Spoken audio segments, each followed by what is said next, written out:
No? You're up. There you go. I was waiting on my intro. Yeah.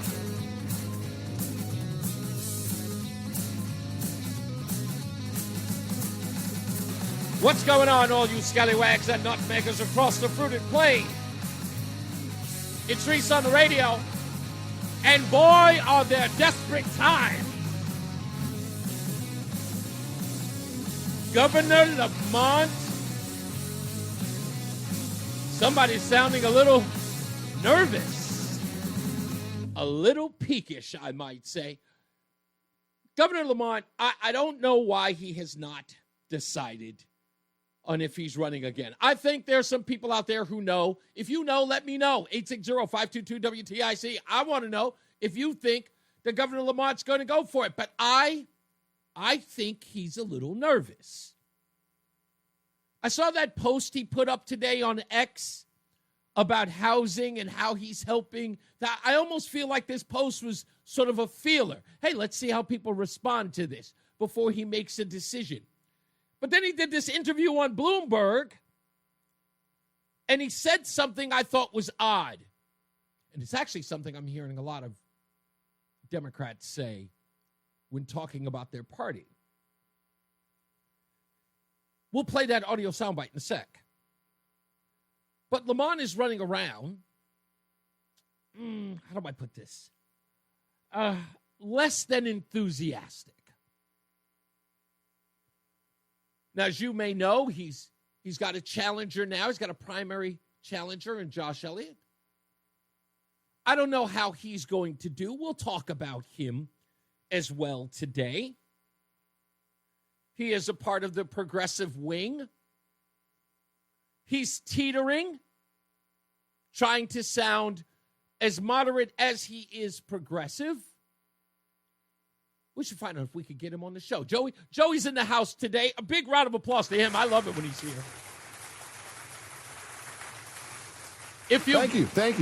If you've noticed me online, if you watch the show online, you notice that my beard is getting longer because I'm competing with Joey. Love it. Joey inspired me. Well, he didn't inspire me. He got my wife to inspire me to get a beard.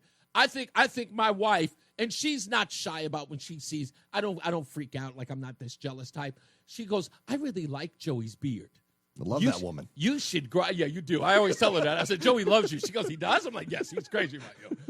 And I said, she goes, Joey's got a really, really great beard. You should grow one too. And I'm like, okay. And here I am, looking. I mean, I think I've got 1/5 the beard Joey has. It takes some time. It does. some time. It's okay. I've always, my entire life, I've always had trouble growing a beard.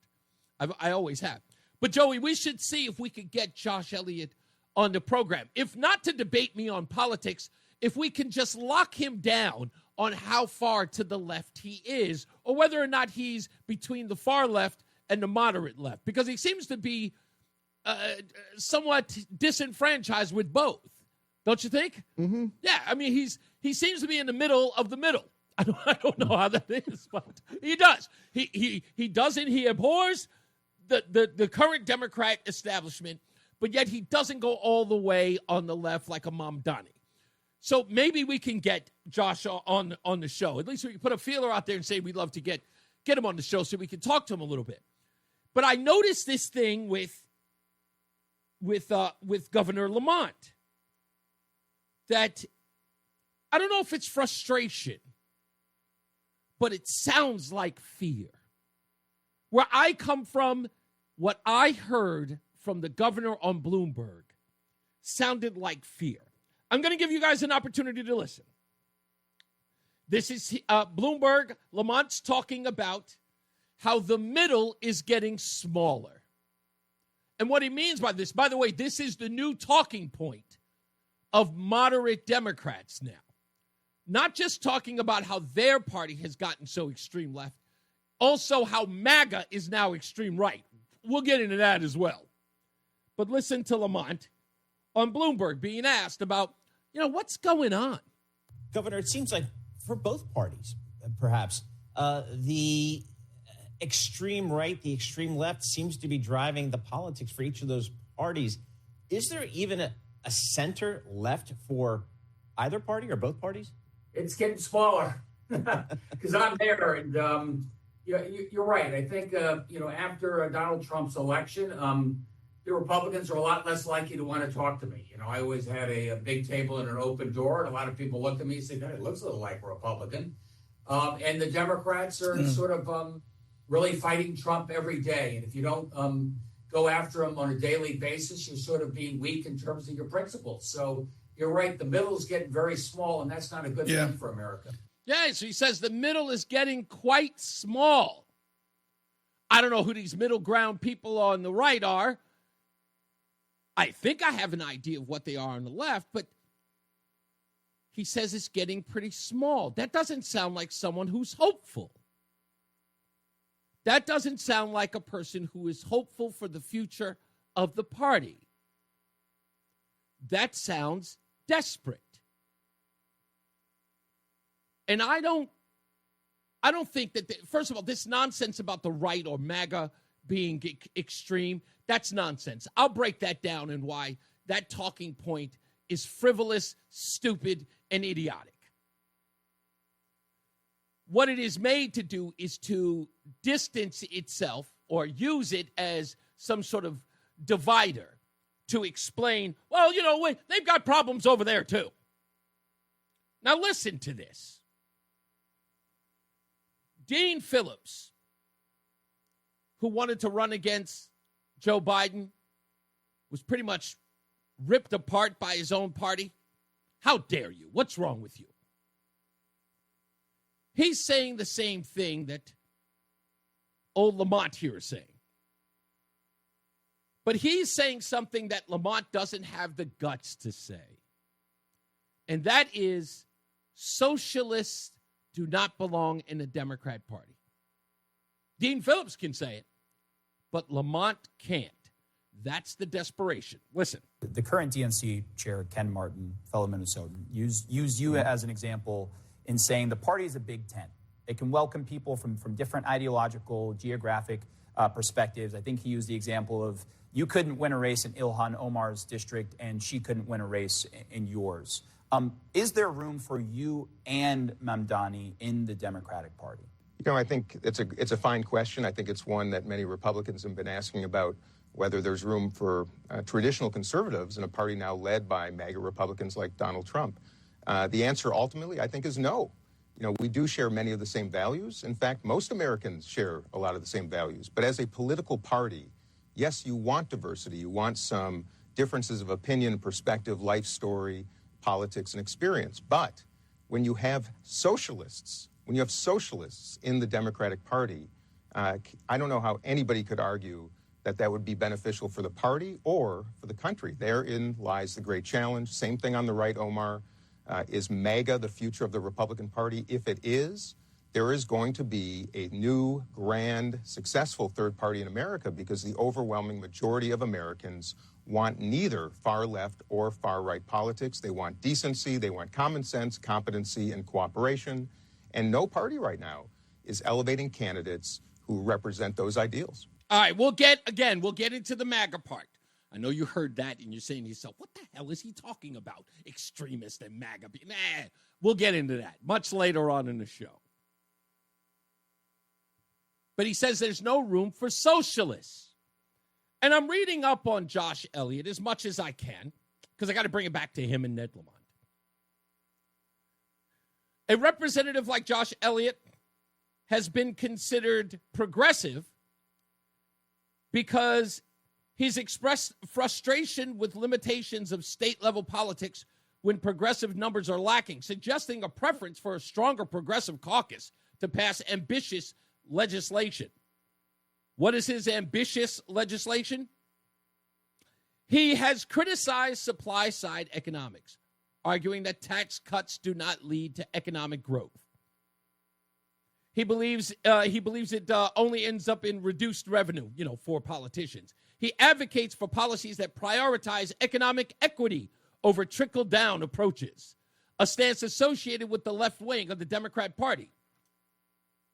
First of all, the idea that there is a opposite position to equity over trickle down.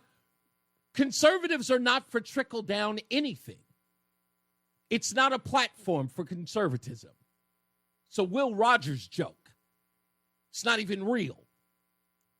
But equity is not progressive, ladies and gentlemen. Equity is socialism. It is not equal. Equal means equal opportunity. All can get a shot. All can try out. But merit and ability will prevail. Equity, in Josh Elliott's case, is equal outcome, regardless of effort or merit. That is not progressive. That is socialist. That means at the end of the day, everybody ends up with the same thing. You keep calling it progressive, but see, that in lies the problem. Because when you ask these folks, what's the difference between socialist and progressive, no one seems to know. They're about as confused as they are about what is a woman. And worst off, Ned Lamont is afraid of that. Because again, if you can't define anything, you cannot combat it. You can see how that works? How can Ned Lamont run against a guy like Elliott when he can't even define who Elliott is? Worse off, neither can Elliott. Now, Elliott would be quick to tell you, I'm not a socialist at all. But I can explain to him how equity falls right into the category of socialism.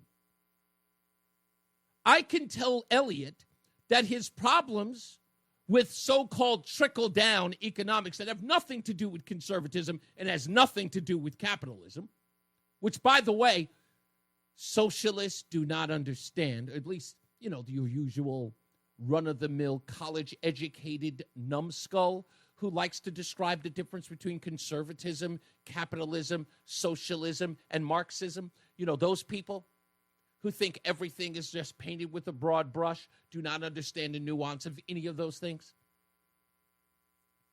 He will tell us over and over again about how he is not a socialist. But folks, I'm here to tell you that they are one and the same. If they do not believe that a group of people can make it in this country, if they actually put effort into what they believe in or desire in life, if you have people like Elliott who tell you that you cannot survive without government intervention because you lack the gravitas, the ability, the know-how, without them. If you are an Elliott who believes that the government should be able to take care of the weakest, the average citizen from cradle to grave, there's something that the government could offer that individual, does not understand that the way that a people are free is by government getting out of their way. If he doesn't understand that, he is an avowed socialist. Now, the MAGA wing of the Republican Party, as they like to call it, the extreme right wing, they couldn't tell you, even if they tried, what is extreme about that movement. They just know it's MAGA. And extreme and MAGA must be one and the same without definition. No average. In fact, I would give away, what can I give away? I will give away $100 if somebody could explain the extremism of MAGA. Not based upon some knucklehead rumor that you heard through the grapevine. A true understanding of what MAGA is that makes it extreme. The sad part is that MAGA is very much like the Tea Party. There were Democrats, independents, and Republicans a part of it. The only thing they stood for was to end the overtaxing of the middle class. It's what the T stood for. Taxed enough already. But what did they do when the Tea Party formed? They found every way to call it extreme, to call it racist, to call it bigoted. They even doctored videos of people standing around with guns saying that they were white, redneck extremists. It turned out that the man that they were filming holding a gun ended up being a black man from Missouri. But anyway, that's another story. There's nothing extreme about MAGA. It's who Republicans are now. It's just who they are. They still vote with the R next to the name. They still vote their values, and many of them don't always vote with the R next to them. Some of them vote for the I. But Democrats, they're having an identity crisis. One that has got them so afraid of themselves that they don't know what to do with themselves. They can't push back on each other because they understand that they're only creating the circular firing squad that they started in the first place. Lamont can't criticize Mamdani. Lamont can't criticize Josh Elliott. Josh Elliott can do whatever he wants. Josh Elliott, like the progressives that have been born into this party, they can fire off like a madman, shooting from the hip, taking everybody down. They're obstructionists. In many ways, they're anarchists. The worst part is that the reason why the middle is getting so small is because they're cowering to their extreme left party. Because they don't want to lose votes. They don't want to lose prestige. Because those things matter the most to them instead of their integrity. Instead of standing on who they are. Even though I'm reluctant to use the word, they are cowards. Because they don't understand that true strength is being able to take the slings and arrows to stand for what you believe in. And while you stand there, while they attack you, while you stand there, while they marginalize you, while they stand there, while they criticize and belittle, you stand strong. But when you say corny things like, welcome to the race, when you know the man is coming for you, how can anybody stand with you? It looks weak. It feels weak. It is weak. We got to talk about all of this. We got to talk about Josh Elliott. This stuff about this guy, how he thinks that he is not a socialist, makes me laugh. The fact that people online are suggesting, oh, he's not a Mamdani. Really? I beg to differ. This guy's, if he's not a socialist, the hell if he's hovering over it. It's kind of like the helicopter dad of socialism. He's everywhere and nowhere at the same time. But we'll get into it. I got so much more of that Dean Phillips stuff to play, plus your phone calls at 860-522-WTIC. Stand by. We return after we pay some bills and we get to the bottom of the hour news. I think Dave Maker is filling in today for John Silva. So we'll get to that. We'll be back. Don't go anywhere. It's Reese on the radio on NewsTalk 1080 WTIC. Stay locked in. Reese on the radio is on WTIC. NewsTalk 1080. Something actually very nostalgic just happened in the middle of me doing the program right now. I just realized it. I was like, so I had to print something up because we have a guest later on, and I wanted to print up the article that I was going to reference. And in the middle of us going up, I was like, damn, the printer's right next to the microphone, and it could probably be caught up in the microphone. And then I was immediately flustered. I said, man, I remember when Rush used to do that. He would print something on the printer behind him in the EIB studio, and I would faintly hear the printer going off in the background. And I always thought that was like kind of a little inside thing. He didn't mind doing it or having it come across the microphone, but I was like, oh, just reminded me. I also saw a picture of him behind the scenes where he sat for so many years. And it's a picture just of him on the side, and it looks like he's about to do like a hit on Fox News because he rarely ever wore a sports jacket. And he was wearing one with a buttoned-up shirt, and he's standing there. I guess he's waiting for the hit to happen. And the camera angle is different from where it usually is. So it's sort of on the side. And I looked, and there were 7 screens sitting in front of him. And I saw the picture. I screenshot it immediately, and I showed it to my wife. And I said, notice anything? And she looks at it, and she goes, no, what am I looking at? I said, just look. Tell me if you notice anything. And she goes, he's got 7 screens like you do. And I go, yep.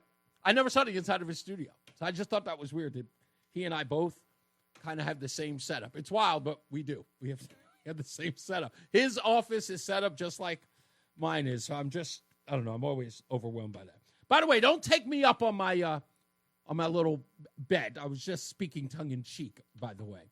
I know nobody can come up with any MAGA extremism, but don't take me literal when I say that. Also, speaking of a guest, we're going to have a guest today whose Substack article is called The Sparks Report.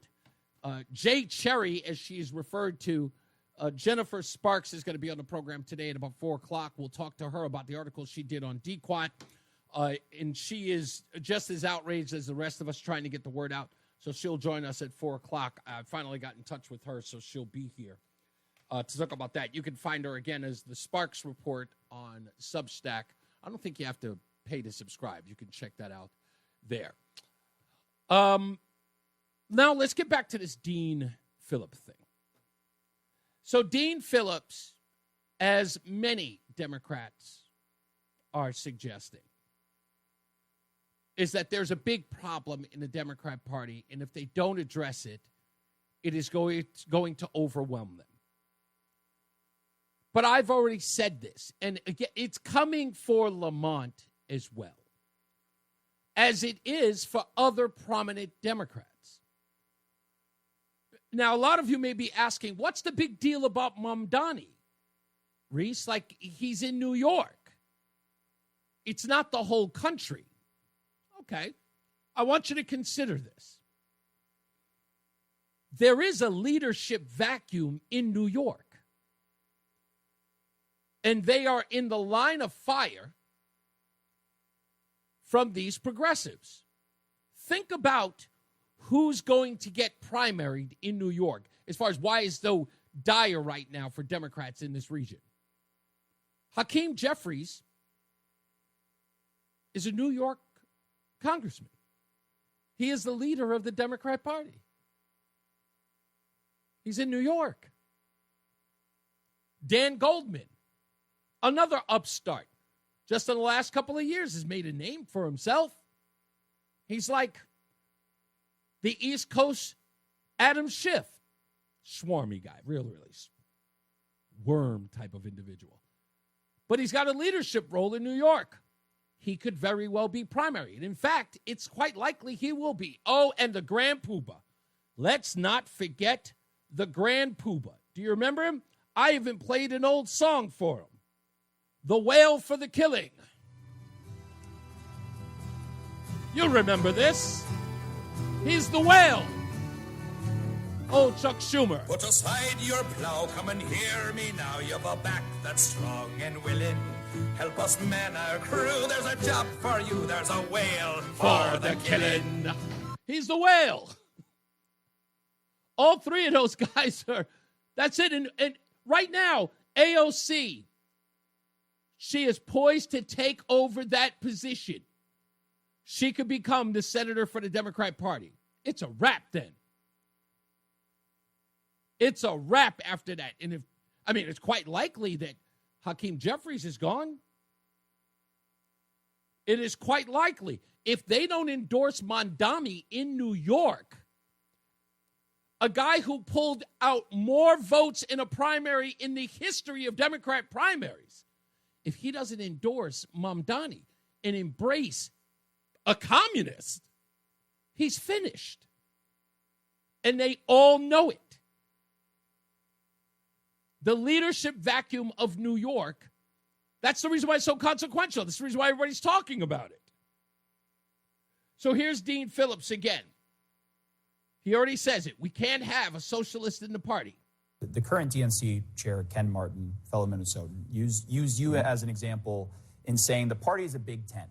It can welcome people from different ideological, geographic perspectives. I think he used the example of you couldn't win a race in Ilhan Omar's district and she couldn't win a race in yours. Is there room for you and Mamdani in the Democratic Party? You know, I think it's a fine question. I think it's one that many Republicans have been asking about, whether there's room for traditional conservatives in a party now led by MAGA Republicans like Donald Trump.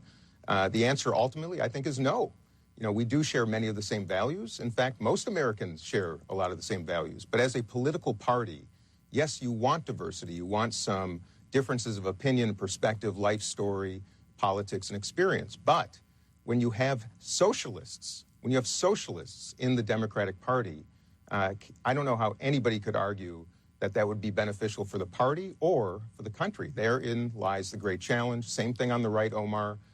Is MAGA the future of the Republican Party? If it is, there is going to be a new, grand, successful third party in America, because the overwhelming majority of Americans want neither far left or far right politics. They want decency, they want common sense, competency, and cooperation. And no party right now is elevating candidates who represent those ideals. Who on the right is not elevating those ideals of common sense? Who is it? The entire party out of nowhere gave up the whole right to life, extreme, no abortion platform. We don't even platform it at all. It's the biggest coalition of minorities ever. There's no canceling of groups and individuals within the party at all. That's unheard of in the Democrat Party. How dare you? You don't celebrate the T in LGBTQ? You don't celebrate the gender assignment surgery of children? You stand up to gender ideology? You define a woman? How dare you? You are done. Please don't talk to us. We have none of that in the MAGA Republican movement, as it were. He went on. Here's what else he had to say. Do you think it's time for some of the incumbents to face primary challenges in the ways that some of Mamdani's allies have pushed? Well, Omar, I do agree with many of my younger colleagues who believe that we have too many members of both Congress and around the country who've been sitting in seats for too long. And as a Democrat, I believe strongly that we should have turnover. We should open opportunities for the best and brightest Americans who wish to serve. So I do think some should not be primary necessarily, but should find it in themselves to step aside and make space for others. But Mamdani, as you have referenced just moments ago, is a grave threat to Democrats around the country. He could be the mayor of New York. I think that would be detrimental for the party. Anyone who talks about seizing the means of production or opening government-run grocery stores is at great odds with most of the country. And I think Richie Torres, Hakeem Jeffries, Dan Goldman, they're spot on. If you want to be a socialist or a democratic socialist, then they should start a party.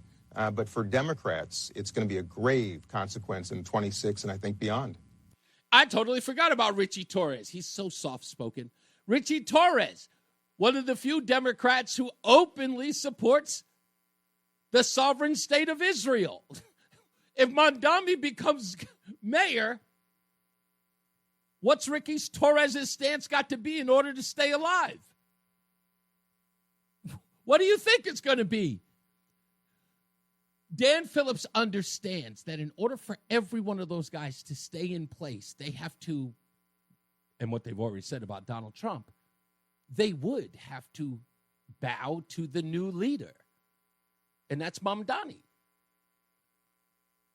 People don't see it as much. They think of just literally, he's isolated. Okay.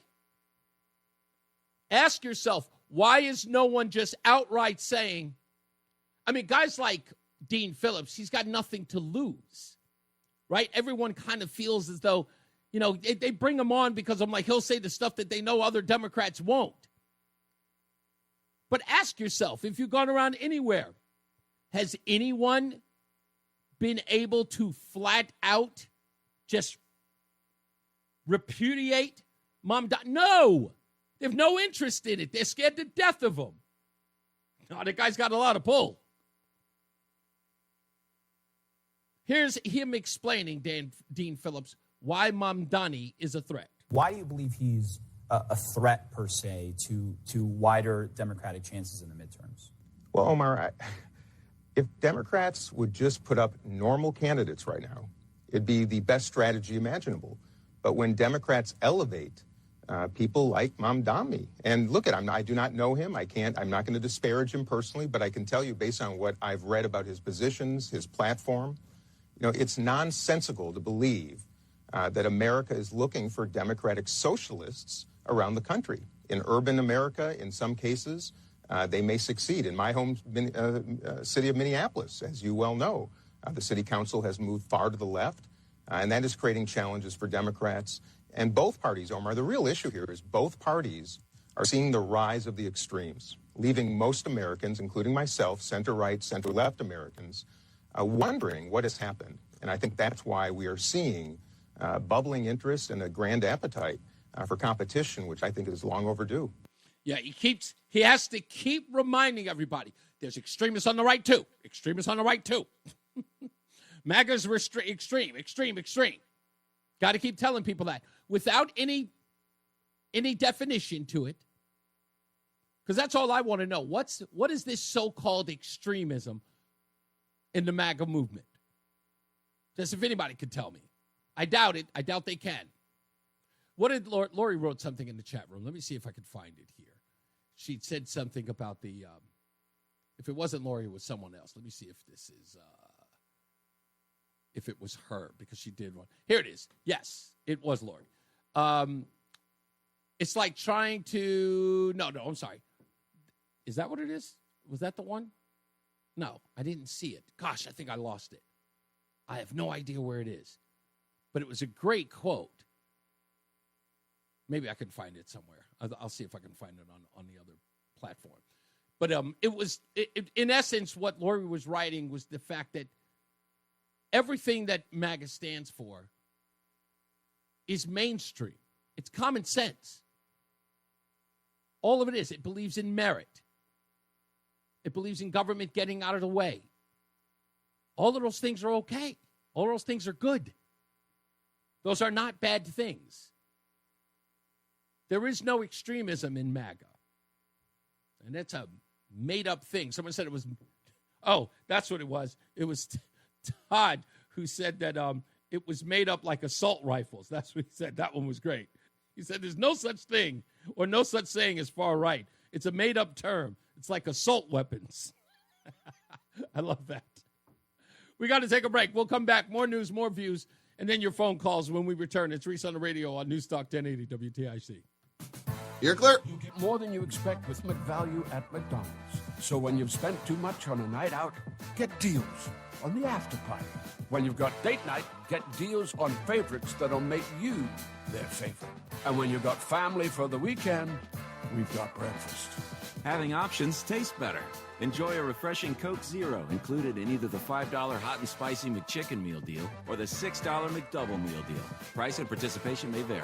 Ba-da-ba-ba-ba. Texting enrolls you into recurring automated text messages. Consent not required to purchase. Message and data rates may apply. Hey, Dan, how you doing? Haven't seen you around the gym for a while. Yeah, I've really fallen off. Since I turned 40, I just don't get the results I used to get. Could be lower testosterone. Lower T? Yeah, I went through it a while back. Once you hit 40, your body has less free testosterone. I got Nugenix Total T, and it's made a huge difference for me. I've seen that ad on TV. Is it for real? Oh, yeah. The key ingredient is something called Tesnor, which helps boost free and total testosterone levels to help you trim up and stay lean. And it's made a difference for you? Man, I feel like I'm in my 20s again, at work, in the gym, and in the bedroom. Are they still giving out complimentary bottles for people to try it for themselves? Yeah, you just need to send them a text. Text SAVVY to 42424 right now for your complimentary bottle of Nugenix Total T, the #1 selling testosterone booster at GNC. Plus, text now and we'll include a bottle of Nugenix Thermo, our most powerful fat incinerator ever, to help you get back into shape fast, absolutely free. Text SAVVY to 42424. That's SAVVY to 42424.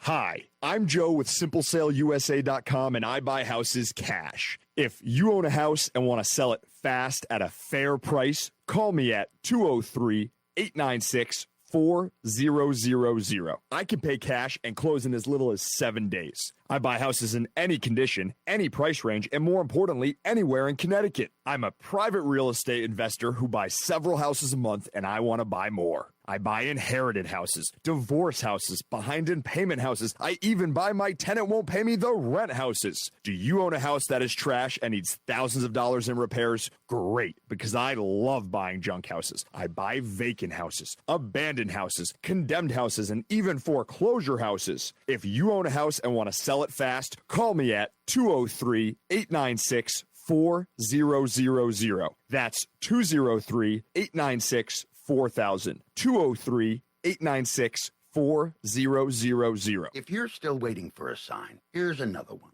At California Psychics, we reject 98% of the psychics who apply to work for us. So we only connect you with the best. That's how we can guarantee if your reading isn't life-changing, it's free. And right now, new customers receive 20 minutes for just $20.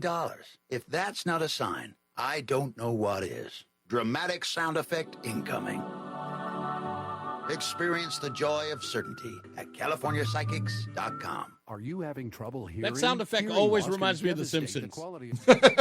It does it every time. Affordable fix for you. The Simpsons. I hear it. Every time I hear it, I feel about that's The Simpsons. Audion Hearing has the highest quality hearing aids at the lowest prices, starting at just $98 a pair. I actually like them better than my old $5,000 hearing aid. I could not believe how my hearing and life changed. Join over 1 million happy customers by going to audionhearing.com. That's AUDIEN hearing.com. Slow, clogged, backed up? Don't worry. ALO Home Services has you covered. For only $93, our technician will clear any drain in your home. And if it can't be cleared, it's free.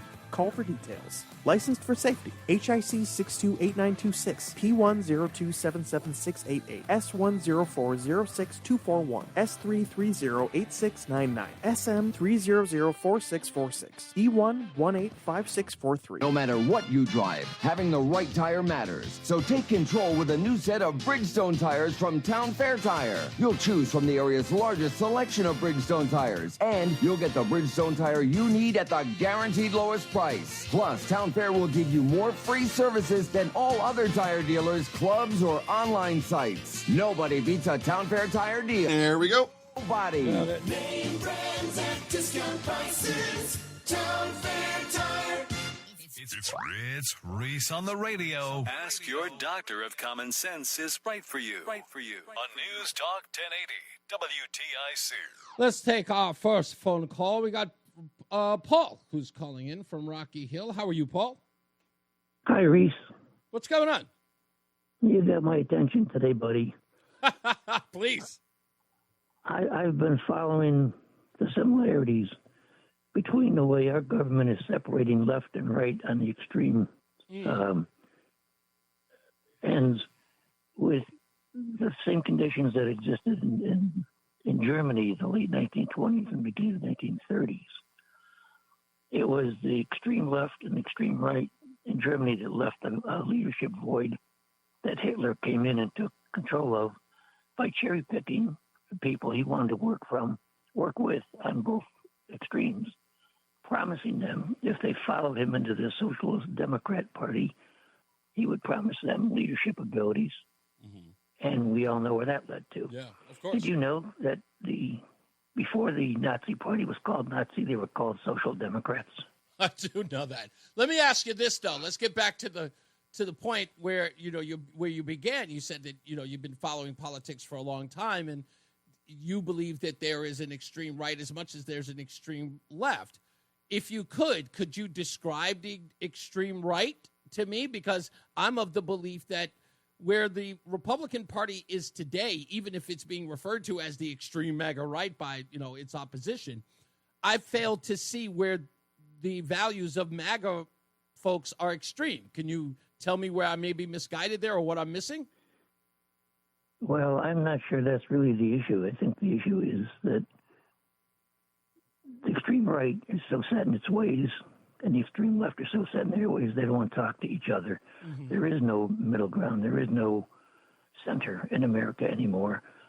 And I'm old enough to remember Ted Kennedy's concession speech in 1980 after he lost the primary to Jimmy Carter. And he warned about America going towards extreme on both ends. Yeah, we just need to look at what happened to Joe Lieberman. There was an extreme. I mean, I will go so far as to say that there have been extremes in the Republican Party in the past. I would even go so far as to remember the days of Ronald Reagan, where, even some of the, I would say, strongest conservative leaders, William F. Buckley, and even at the time, George Will, would roll their eyes at conservatives like Ronald Reagan, who was the epitome of conservatism in this country in the 21st century, considered one of the greatest ever as far as a conservative leader and a president of the United States. They thought he was too extreme right.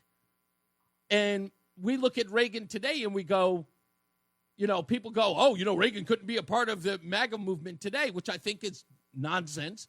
Of course, I think Reagan would fit right in, because if you look at MAGA Republicans, they still adore Ronald Reagan. In fact, they almost compare Donald Trump to him in a lot of ways. The only difference between those two is that Ronald Reagan did it with a bit of style and I would say class, where Donald Trump is he's a pugilist. Not that we needed Reagan to be. But we don't have a politician with Ronald Reagan's personality now. That's But I think, I think we need to accept one other idea. What's that? It just seems strange to me, maybe more than just a little strange, maybe concerning, that a left-wing Ned Lamont in Connecticut was able to boot the centrist Joe Lieberman out. And now even Ned Lamont is being considered too far centrist. That's how far the left wing in Connecticut has gone. Yeah, you're right. You're right, Paul. I got to take a hard break. It's time for news, but thank you so much, sir. Let's do that. Let's get with Dave Mager in the WTIC newsroom. We'll be back after this. Lightning round, lightning round, lightning round, lightning round, lightning round. Oh, it's Reese on the radio on NewsTalk 1080 WTIC. They didn't tell you about the lightning round, did they? Let's get to that real quick. Some quick phone calls here. Let's go to my buddy Mark in West Hartford. I know you're on this like a hornet. Ned Lamont with his new 150-some-odd apartment inside one big cluster screw. What's going on here? Well, what's frightening about that, in your conversation the last hour, that's more for the rest of the country. But here in Connecticut, obviously you've heard of our term uniparty. But I believe that we're probably the number one uniparty state in the country. And there's Aaron Stewart next to Lamont. Mm-hmm. And no reporter, like I would have asked her, like, if you become governor, is this a vision of yours? This 154 unit and what it is, and what I put on Twitter, please go on Mark from West Hartford on Twitter. It's a modern day project. Indeed. And she refers to it as 154 homes. Like, that's not a home. I grew up with kids in the project. I've seen them when they were fairly new all the way to the time they deteriorated and had to be brought down. Those are not homes. And the black and brown community in Connecticut are going to vote for people like Aaron Stewart, possibly thinking she's middle of the road. She's on the other side. There is no aisle. I always bring that up. You people who think like, here, I'll bring up an example. It's great that Senator Harding and the other guy jumped on board, piggybacking. Right. You know who hasn't said anything about hydrilla at all during this past week? I was about to say, Sampson said nothing. We also didn't get, who's the other one? Fishbein? Yeah, Fishbein hasn't said anything. Yep. Where's Candelora? Yep. And in fact, hold on. Listen to me. I specifically reached out to Candelora and said I wanted to get a statement from him. I haven't heard anything. And that was last week. At best, what these guys are like the ankle-biting chihuahuas. And that's about all they can do. And I'm not joking because they do it all the time. Remember I told you they piggybacked off of things. The EV mandate, that was because they piggybacked off. They found the pulse of listening to the radio and people out there and probably emails that. But yeah, Mark, hold on. Now this is exactly where you and I always go. We go back and forth here. But I get you. Don't get me wrong. I do get you. But remember, and I said this yesterday in the opening monologue, and why I said it, right? You have to start giving these folks permission to act. Because I will tell you, and I spoke to, Matt Caron about this as well, right? He even said the biggest problem with the Republican Party is that they've been putting out press releases 5 times a day, and they get nothing. Nobody bites. The news media won't cover them. They are sitting in a toxic wasteland in trying to get their press releases covered by the news media in Hartford or in Connecticut overall. And this can take the steam out of a party. So, and I'll tell you, look, again, this is not an excuse because I get your angst here, and it's warranted. It is not an excuse for people to go weak-kneed and just go along to get along, because it does frustrate guys like you. Now, most guys, I will say, when I use the term extreme lovingly, you are a hardcore Republican, and you will take no backsliders. And I get that. I'm unaffiliated. No, hold on. I'm unaffiliated. You're unaffiliated, but come on, dude. Are you going to sit up and tell me that you side with the libs? I just had to go to a police station again because of a Republican in Connecticut that put a complaint against me. No, but that's no. Forget about that. Forget about that. No, hated by both sides. I know you're hated. Wait. I'm talking about you. You may be hated by both sides, but the bottom line is you ain't never going to vote Democrat, are you? No. Okay, thank you. All right. So when I say, in essence, if anybody is that's what I'm saying. You're conservative. So you're critical of the party in which represents your ideals. And I get that. That's my point, is that I don't like the whole go along to get along thing just as much as you do. But when you can light a fire under them, you got to do it. And look, don't poo-poo the fact that some senators did come and start writing these letters towards Deep and to Attorney General William Tong. But this is what they always do. I'm sorry to interrupt, but this is what they do. They did it with Eversource. The bills on Eversource, they're never ahead of the game. They always have to piggyback. Well, I told you, and I'm going to remind, just in case somebody didn't hear it when I told you this before, Senator Harding's first call to Tom Shattuck ever to WTIC was about the environmentalists spraying dye on the 18th green on TPC a little over a year ago. He should be calling weekly, not as a guest. Because guess what? I don't think, just like Tom would say, you don't need them on as a guest. Would you allow Senator Harding to call you a few times a week for a quick phone call like I'm talking to you right now? Of course you would. I would love to hear from. I would love to know. I would love to know what they're doing and what they're talking about and what's on their agenda as often as possible, so the people in the state know how in which they're being represented. But I said this to you before, Mark, and I know that you are. Listen, I say this lovingly. You're a hardhead. You are. I get it. We talk all the time. I know you're a hardhead. But I'm trying to get you not to loosen up on where you stand.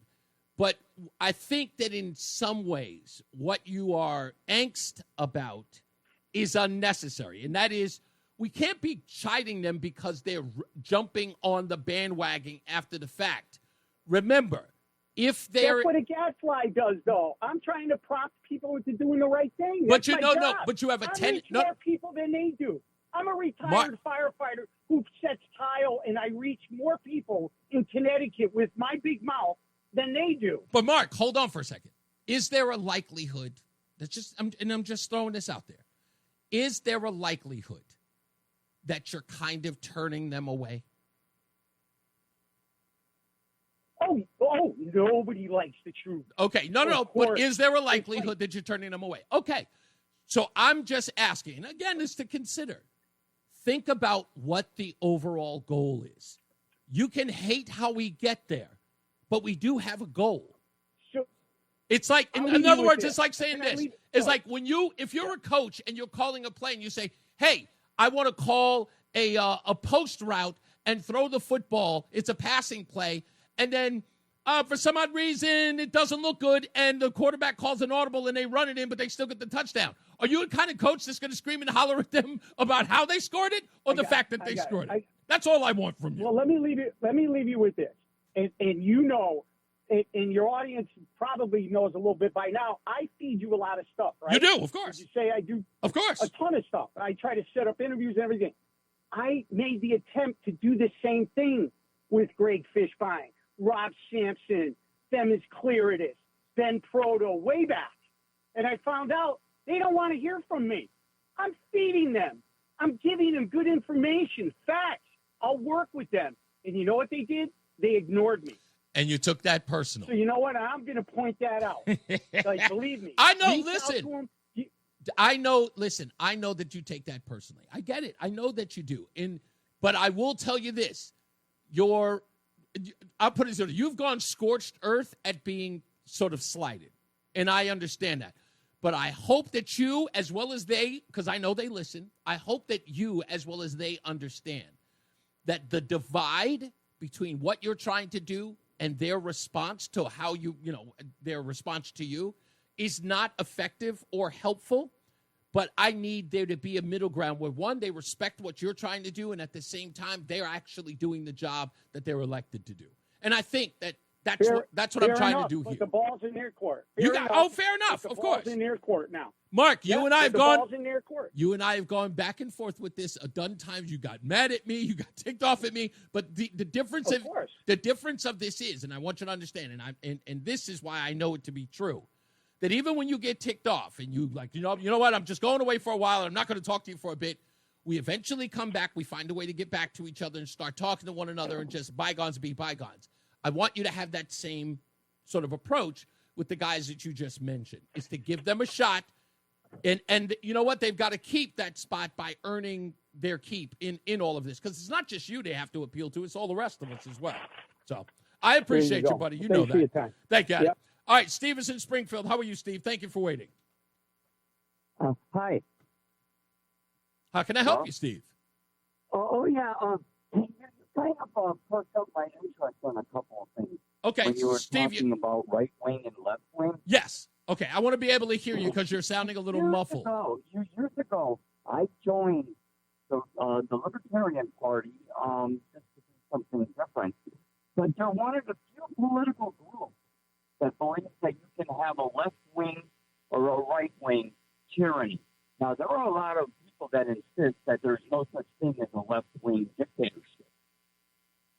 Who says that there's no such thing as a left wing dictatorship? And I always thought that was a very good use of political definition. And actually, when you were talking about Nazi Germany, when Hitler took power, a lot of the communists just signed up with the Nazis. And was that, hold on, wasn't that, and trust me, and I tell you because I know someone I would say just barely removed, she is my stepson's grandmother, whose husband and father had to join join the Nazi Party in order to survive. And she's alive. Right, exactly. She's explained that to me vividly when I asked her. I was incredibly fascinated as to why. She thought that I was immediately going to be like, oh, you Nazi lover. No. I was intrigued. I wanted to understand why, because I know there's some nuance to that. But what you're explaining and what you're describing is, again, that's what is happening in the Democrat Party. And I'm not calling them Nazis or anything like that. I don't want anybody to misconstrue. No. What I'm saying is that out of fear of being ostracized or canceled or removed from polite society, people are tiptoeing around this socialist ideal because they don't want to offend anybody. By not standing on your laurels, you will be enveloped by a movement you no longer control. You know what I mean? That's where they are here. Well, it's like when kids go to like high school and then they join a gang. A lot of times the kids will join a gang to protect themselves from the other gang. Yeah, exactly. I heard most of that, Steve. I don't think the audience did, but thank you, man. I appreciate you. You got it. Let's go. Adam's in East Hartford. Hello, Adam. Are we staying on topic today? Oh, I can't talk about the dicot? Oh, no. We got that coming up, but sure. What do you got? Well, let me just pull over because I've been holding them. Hang on. Let me just put it in park. Hang on 1 second. Here we go. Okay. Hey, I work for a public water utility. I had to leave in December of 2020 because of the eyes and the balance issues, but that was one of the things we sampled for. We sampled every 3 years. It was under a category of synthetic organic chemicals, and we would get them at the entry points, like a well or a reservoir that goes to a drinking water plant. Okay. So we only sampled every 3 years. It was in a brown bottle with a little bit of reagent in them. And I wish I knew more, but luckily for my utility where I worked, and it wasn't the MDC, we never had a violation, but we did sample for it every 3 years, every 36 months. So wait a minute. So you sampled every 36 months the use of DQuat or its viability or toxicity? Is that what the lab would analyze that, and our water quality experts would go over that. I just collected them. But what I mean is, like, what we do is you have yearlies and quarterlies, and then every year. And, like, DIQUAT was only in every 36 months, luckily for us, because it was part of an SOC, synthetic organic chemical test, where they test for pesticides, herbicides, and that. And it was like a $900 test or $1,200 test, depending on which lab you used. So we would sample for it every 3 years. But, yeah, you don't want it in the drinking water. Where would you test this? Would this be in a confined and controlled area? Well, if the well has a designated sample tap, we would always put a chrome sample tap on the pipe going to the if it went directly to the customers, we'd have a chrome sample tap on the pump.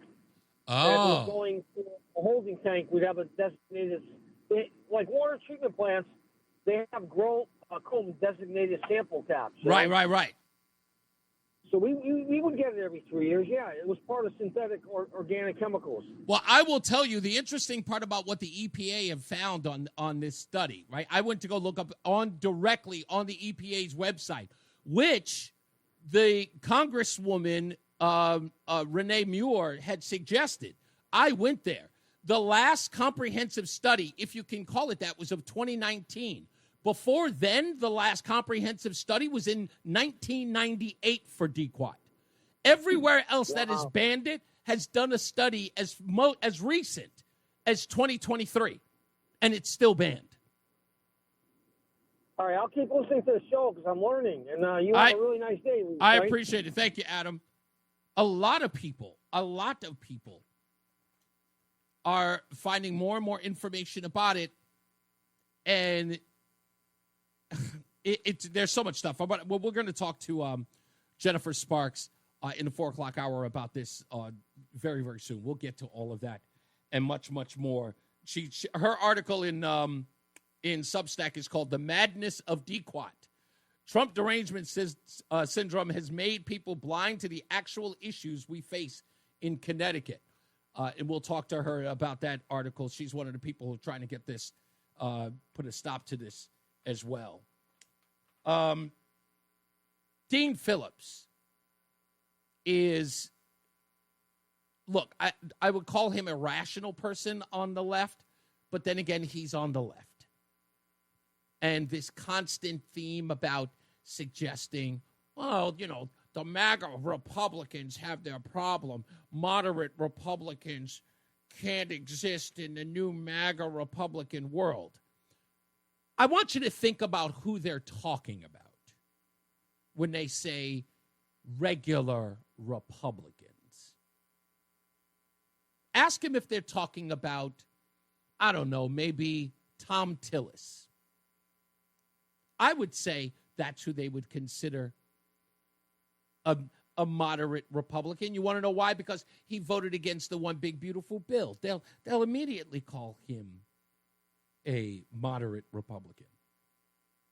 But ask them if they would call Thomas Massey, a moderate Republican, or Rand Paul.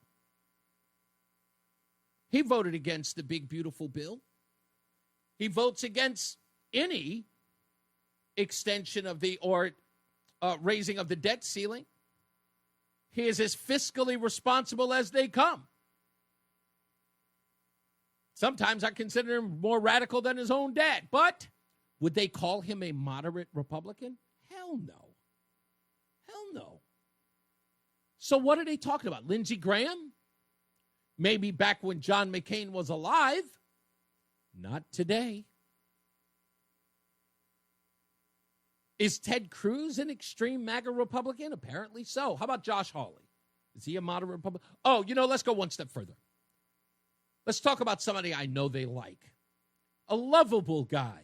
Funny, engaging, quick wit. How about John Kennedy of Louisiana? Would they call him a moderate Republican? Of course not. They couldn't tell you what a moderate Republican looked like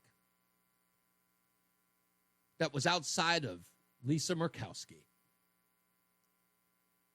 who usually votes with the Democrats. That's what a moderate Republican is. As Mark in West Hartford just says, he believes that's, Aaron Stewart. He thinks it's nothing more than a rhino. Is he right? I don't know. I'm not. It's going to take a minute. I understand to go along and get along in Connecticut. Sometimes you have to legislate. What was it Donald Trump said about the abortion thing? He's the first president to ever speak at a pro-life rally in the history of pro-life rallies. First president to do it. Spoke there. And what did he say during the campaign of 2024? Huh? What did he say? He said, you have to get elected. You have to get elected. You can't be extreme on the abortion issue. You have to be reasonable. You have to leave it to the states, he said. And he was right. He's always been right on that. Some people get on Mark because they think he's too extreme. He won't give a little wiggle room. Not that the guys that he's going after don't kind of create their own issue. They're kind of responsible for that reaction. But there are some good ones out there. I will admit, I was Candelora. I thought I'd hear from him. I thought that I would, especially on this, on the DQuad thing. I would love to know their stance on it, whether it's a private or public point of view. We have to take a break, don't we? Yeah, let's take a break. We'll come back. More news, more views. We've got headlines coming up.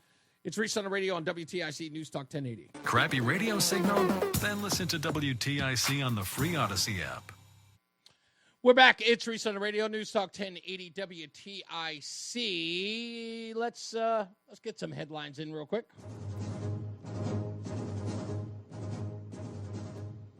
We'll get back to the phones. This will be brief. Despite pushback from the likes of Deputy Chief of Staff Stephen Miller, reports still suggest that President Donald Trump is considering an amnesty bill for illegals in the hospitality and agricultural sectors. Now, we've been keeping an eye out on this at Reese on the radio. I haven't seen anything. I know he talked about it on that stump speech in, was it Iowa or Idaho? No, you don't. I don't know where this is. I know there's been some pushback, but not in the way that's meaningful. To me, again, something about it stinks to high heaven when the news media talks about it. But on the other hand, even if there is, I believe that this is one of those things. This is a bait and switch. This is a gotcha for the Democrats. Now, think about what I'm saying here. You write a bill that gives illegals amnesty, right? You even throw in the DACA kids, right? That's not even a big thing to Democrats anymore. They're running in the streets and fighting ICE agents to keep these people in the country. If I'm going to write an amnesty bill, which is what they want, it is red meat for the left. Just put some caveats in there. Now, I've got some that many might seem a bit much. In fact, I'd love to hear from you on it. But here's what my caveats are. And I'm going to take a little page from, Uncle Rush Limbaugh. 1, they can't vote for 25 years. 2, they got to go to the back of the line. Right? They can stay, but they got to go to the back of the line. And they can't be in the census for 2 cycles. It's 20 years. They can get in on the 3rd. They can't be included in the census. And, of course, they have to do everything else that everyone must do to become a citizen. They can't just blanket, just chill out in their homes and do whatever. No, they have to go through it. Know things about American history. I know we can't control people assimilating. We can't, put them in some sort of school that teaches them how to become Americans. But they got to go through the same process. They must know things about American history, be able to pledge allegiance to the flag, all that good stuff. That's all. Just do that. And then we'll see what the Democrats say. How they push back, how they spin it in the media, how the media turns around and pushes back on it and says, this is draconian, what the Trump administration is asking these people to do. And then, of course, the polling will come out and it'll be like 70-20, 70-30 for the idea. Anyway, the future of music. Turns out that a popular 60s folk rock band called the Velvet Sundown, with 1.1 million Spotify downloads, has been outed as an AI-generated hoax.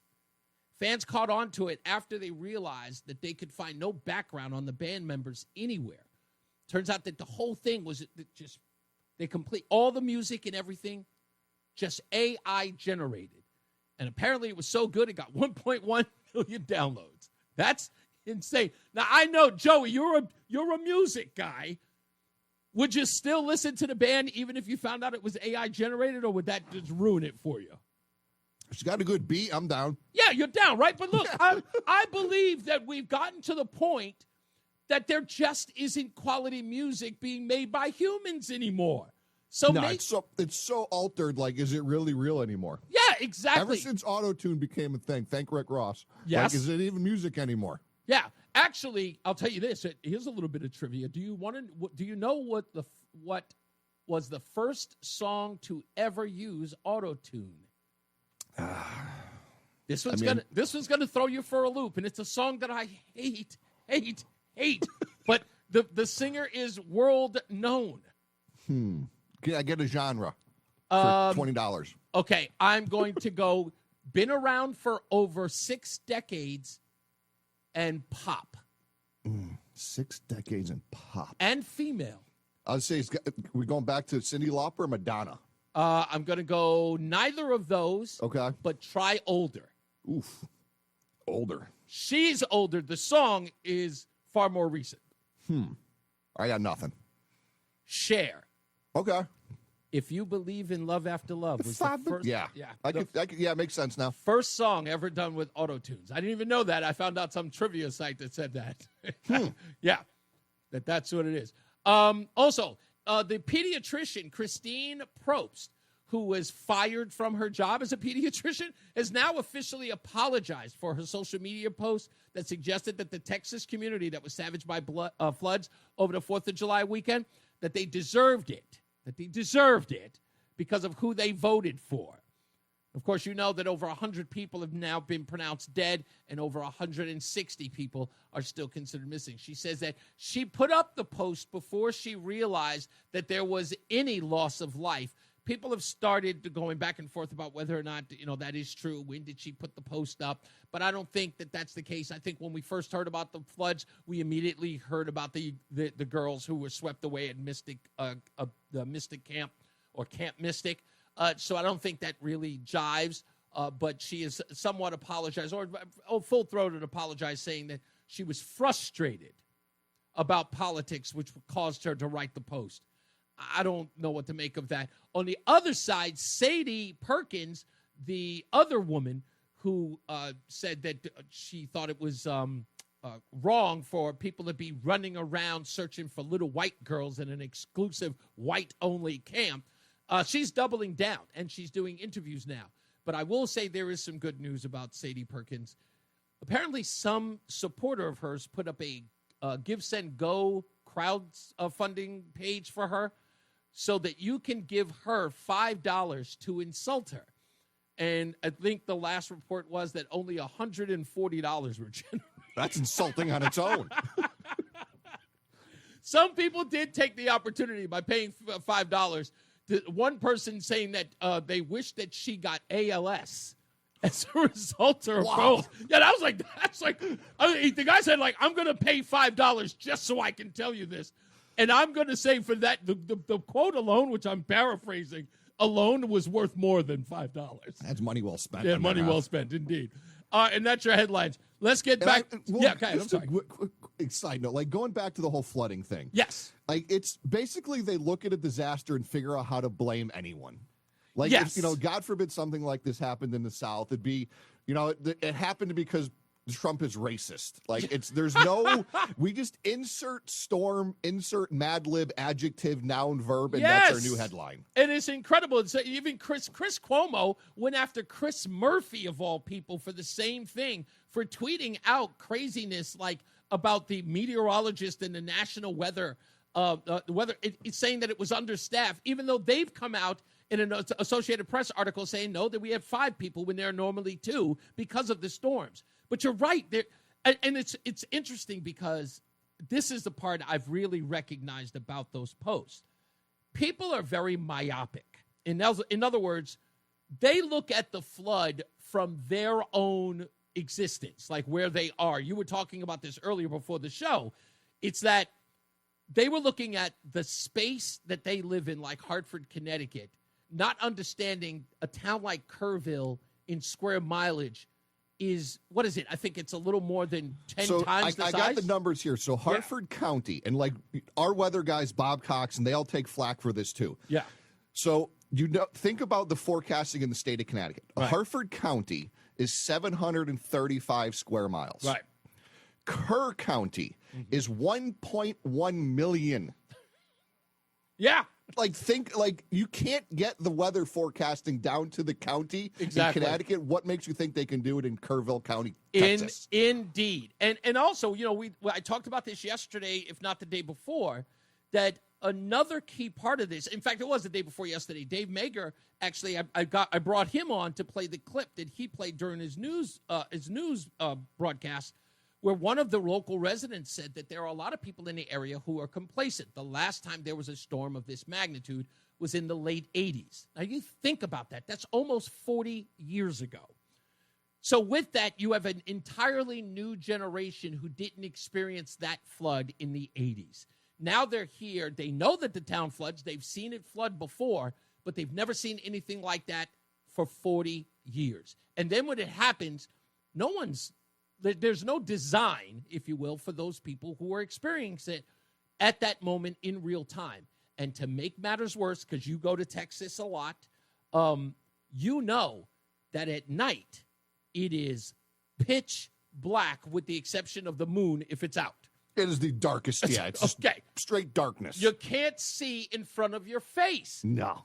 Okay, if you're out there, it's not like street lights everywhere. There's the light pollution thing is non-existent. Yeah, exactly. One of the most daring stories I heard was on Fox and Friends the Monday after. Lawrence Jones, who's from Texas, was talking to a young man who dangled from a fence in his yard for 5 hours, I believe, until the water finally stopped coming.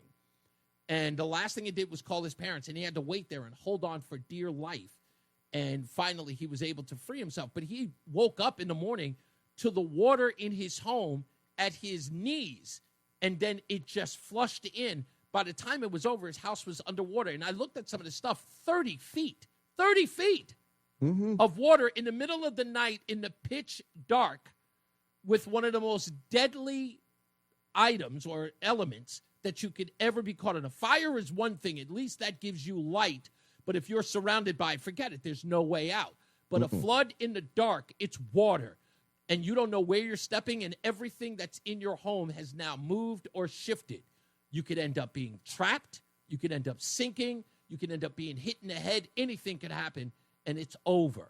So people aren't looking at that and considering any of that, particularly like all the warnings they could have had. If you were getting a warning at 1:13 in the morning, which they did, by the way, the alarms went off at 1:13. If you're sleeping and you're in a remote area with no way to get any info to you, you're done. So that's why I suggest, and I say this for anybody even in Hartford, in a cosmopolitan city like that, get a NOAA radio. NOAA. Go pick one up. You can get one on Amazon right now. It's the most important thing you can have in your house. And if you have kids, get one for them too. Because if there's an alarm that goes off, they will hear it. It will wake everybody in the house up. But go spend that money on that NOAA device, especially if you're in a remote area or you go camping and stuff like that. We could have, what's the town that just got hit last year? Oxford. Yeah, the way Oxford got hit. I mean, no one expected that. I looked at Oxford after that storm and went, really? Like, you wouldn't think that something like that would happen in a town like in a state like Connecticut, but it does, because there are areas that are like that. And I remember we talked about people who didn't have flood insurance in that area, who were probably not going to be able to rebuild. So again, those things are important, and it does need perspective. So anyway, I just wanted to get that out there because we brought it up. We'll get to your phone calls, 860-522-WTIC. Again, 860-522-9842. Coming up, we've got Jennifer Sparks from Substacks, the Sparks Report, coming up to talk about her article on DQuat and so much more with her. And we're going to make her a mainstay here for a little bit. We'll talk to her in a bit, and we'll read your comments in the chat room as well. So stick around. We'll be back. It's Reese on the radio on NewsTalk 1080 WTIC. Check out WTIC on Instagram and then lose an hour because you start scrolling and you go down a social media rabbit hole, and then there's the video of that dog with the skirt on. We're back. It's Reese on the radio, NewsTalk 1080. Again, don't forget, we've got Jennifer Sparks on the program from Substack, the Sparks Report. We'll talk to her in a little bit about the DQuat usage in the waterways. I'm actually looking at so many things about this. You would be stunned. I'm getting this information that's being sent to me from everybody. And by the way, keep it coming. If you know something new about usage of this, somebody sent me something from Florida and how they use it there, and talking about DQuat in that study. I know, look, you hear these people all the time saying, no, we've thoroughly studied this. No, they haven't. No, they haven't. That's why I said, when I say they're lying to you, I mean it. They're lying to you. The same people that studied the COVID vaccine. you had to hear yesterday when I read that darn letter. By the way, go to WTIC.com or download the Odyssey app so you can listen to yesterday's show where I did the COVID-19. I switched everything about DQuat and Hydrilla. I switched it with the COVID vaccine and COVID-19, and I switched the letter. And it's amazing that it sounds just like they did when they were talking about COVID. I also want to give a shout-out to Zach B. Zach B. says that no one in Oxford has insurance or flood insurance because they have never seen a flood like that in 70 years. Which, again, my point exactly. When you are so out of that scope, or you're beyond the time in which it was, detrimental to the town, people, it's not about complacency. I know people use that, but, you hear about a flood and you're like, we haven't had anything like that since, World War II. And then you don't do anything. It's like, it almost seems pointless. You'll even talk to your insurance agents like, hey, should I get flood insurance? We haven't had anything since 1940-something. And you say to yourself, I don't want to have to waste the money on, insurance that I don't need, because it is always about saving money. My wife, on the other hand, we have insurance we'll never use. It's because when we were renting, she had renter's insurance. When we were renting. You know how many times I've rented? My entire life. I never even thought about renter's insurance, and I heard about it. But I was like, renter's insurance? Nobody's going to rob me. And I never had been robbed. Same thing when I was living with my wife. We were living together just as a couple. Never worried about it. When she told me we had renter's insurance, I was like, for what? She was like, because. So, like I said, I'm not telling anybody what to do with their finances. I get it. You'd say to yourself, you're not going to need it. But if you can, find something that you can sort of swap out to pay for insurance that you normally wouldn't get. What does Zach say here before we go to break? I'll read this real quick. He said, federal flood program might be $1,800. Private flood policy would be around $3,800. Regular homeowners rates are around $3,000 to $5,000. So you're talking 100% additional to your base premium just to cover flood. No, I think you're saying what I'm saying. It's like, yeah, it's expensive. It's a price that some people aren't, or a cost that people aren't willing to take. So I don't know.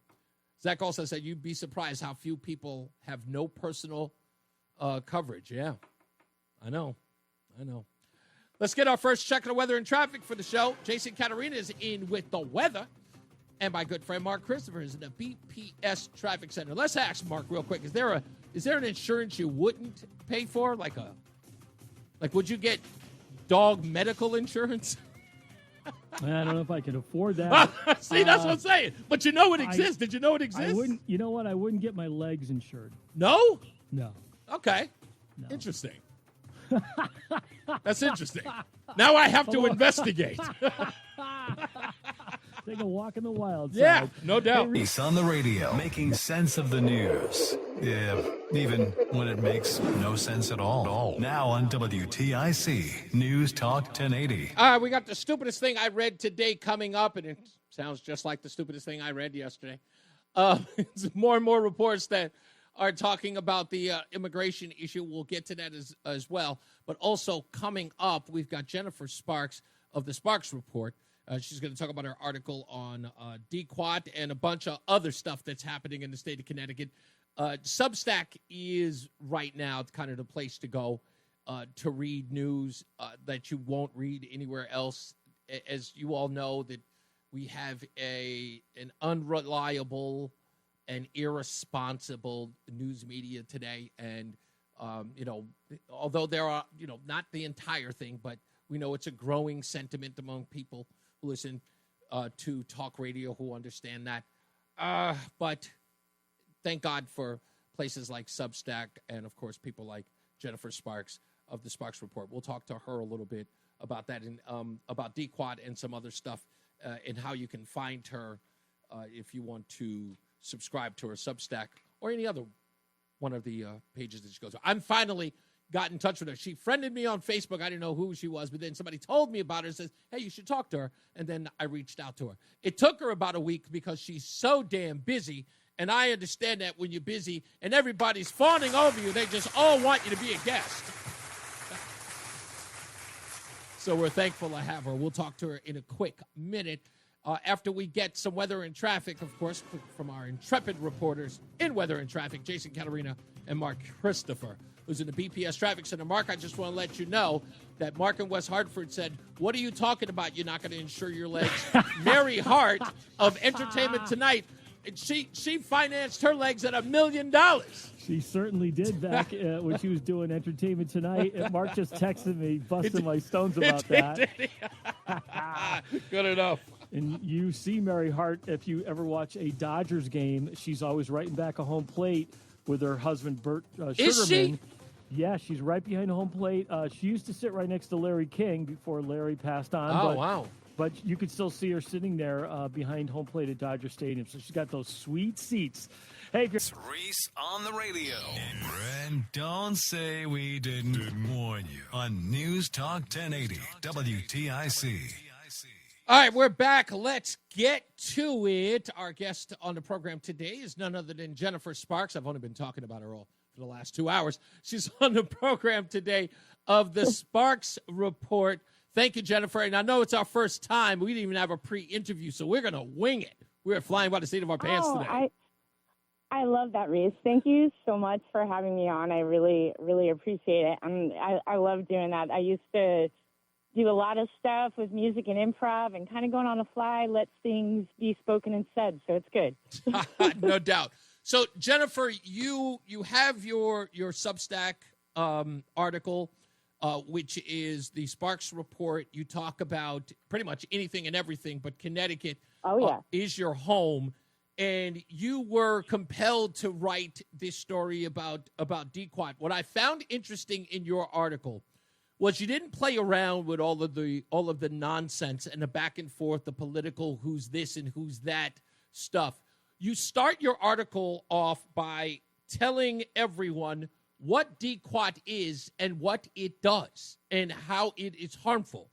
In particular, what I love this, you start off in one of the paragraphs by saying, harmful if swallowed or inhaled, causes skin irritation, causes moderate eye irritation, prolonged or frequently repeated skin contact may cause allergic reactions in some individuals. Do not get on skin or clothing. You just went in just with the hammer in all of this. Please, first, tell me how you heard about it. Was it on the Chris Webby post, or did you hear about it somewhere else? What was your first contact with this story? Well, at first, I heard about it. I was really surprised because it came out of nowhere. And at first, there was one of my friends shared an article online that they were doing this. I didn't know it was Chris Webby at the time. Somebody was just copying and pasting it. And I'm very familiar with the DQuat cousin, which is glyphosate. They kind of go hand in hand. You're familiar with all the controversy about glyphosate and causing cancer and Monsanto and Bayer being sued and all that good stuff, right? So I've been interested in these chemicals for a little bit. So, yeah, Chris Webby did that video, and it's like, oh, my God. And so I'm the type of person that likes to go right to the source because that's where you're going to find out the truth. And they're right on the product label are all these warnings about this substance that they want to use in the river. Now, years ago, we didn't have bald eagles. So now we're going to spray a chemical that's dangerous to the wildlife in the river, around the river, and including humans. And it makes no sense, especially coming from a party who prides itself or a government that prides itself on, being eco-friendly. Yeah, eco-friendly. Yeah. And it makes absolutely no sense. And now they're playing it off like this is nothing. And it's been happening. And, they started to play around this in Connecticut just recently after COVID. In 2023, it started to come in. And now they're putting it in Roundup. You're going to find DQuat in Roundup now, too. So read your labels, folks. Yeah, the interesting part about this, Jennifer, was I was looking at this, and I was talking to a guy who owns a landscaping company, my neighbor. And he talked about when they do very large jobs like acreage. And what this proposed plan is an acreage job. Like, it's a large job. This is not a 1 or 2 man team. We're talking about the Connecticut River. We're talking about lakes and streams all over the place, right? So we're looking at a massive operation. And poison. Yeah, exactly. And the crazy part about it is that even if the only people at risk are the individuals spraying it, we are talking about a massive group of people who run the risk of being affected by the use of this. Forget about the neighbors and people standing by. We looked this up. This is actually true. You should probably, for your next story, if you're interested, you should look this up because I couldn't believe it. Craig in the car, who listens to this program, sent me a picture of, is it Highland Lake? He sent me a picture. I'm trying to find my paperwork now. Here it is. I have to find it.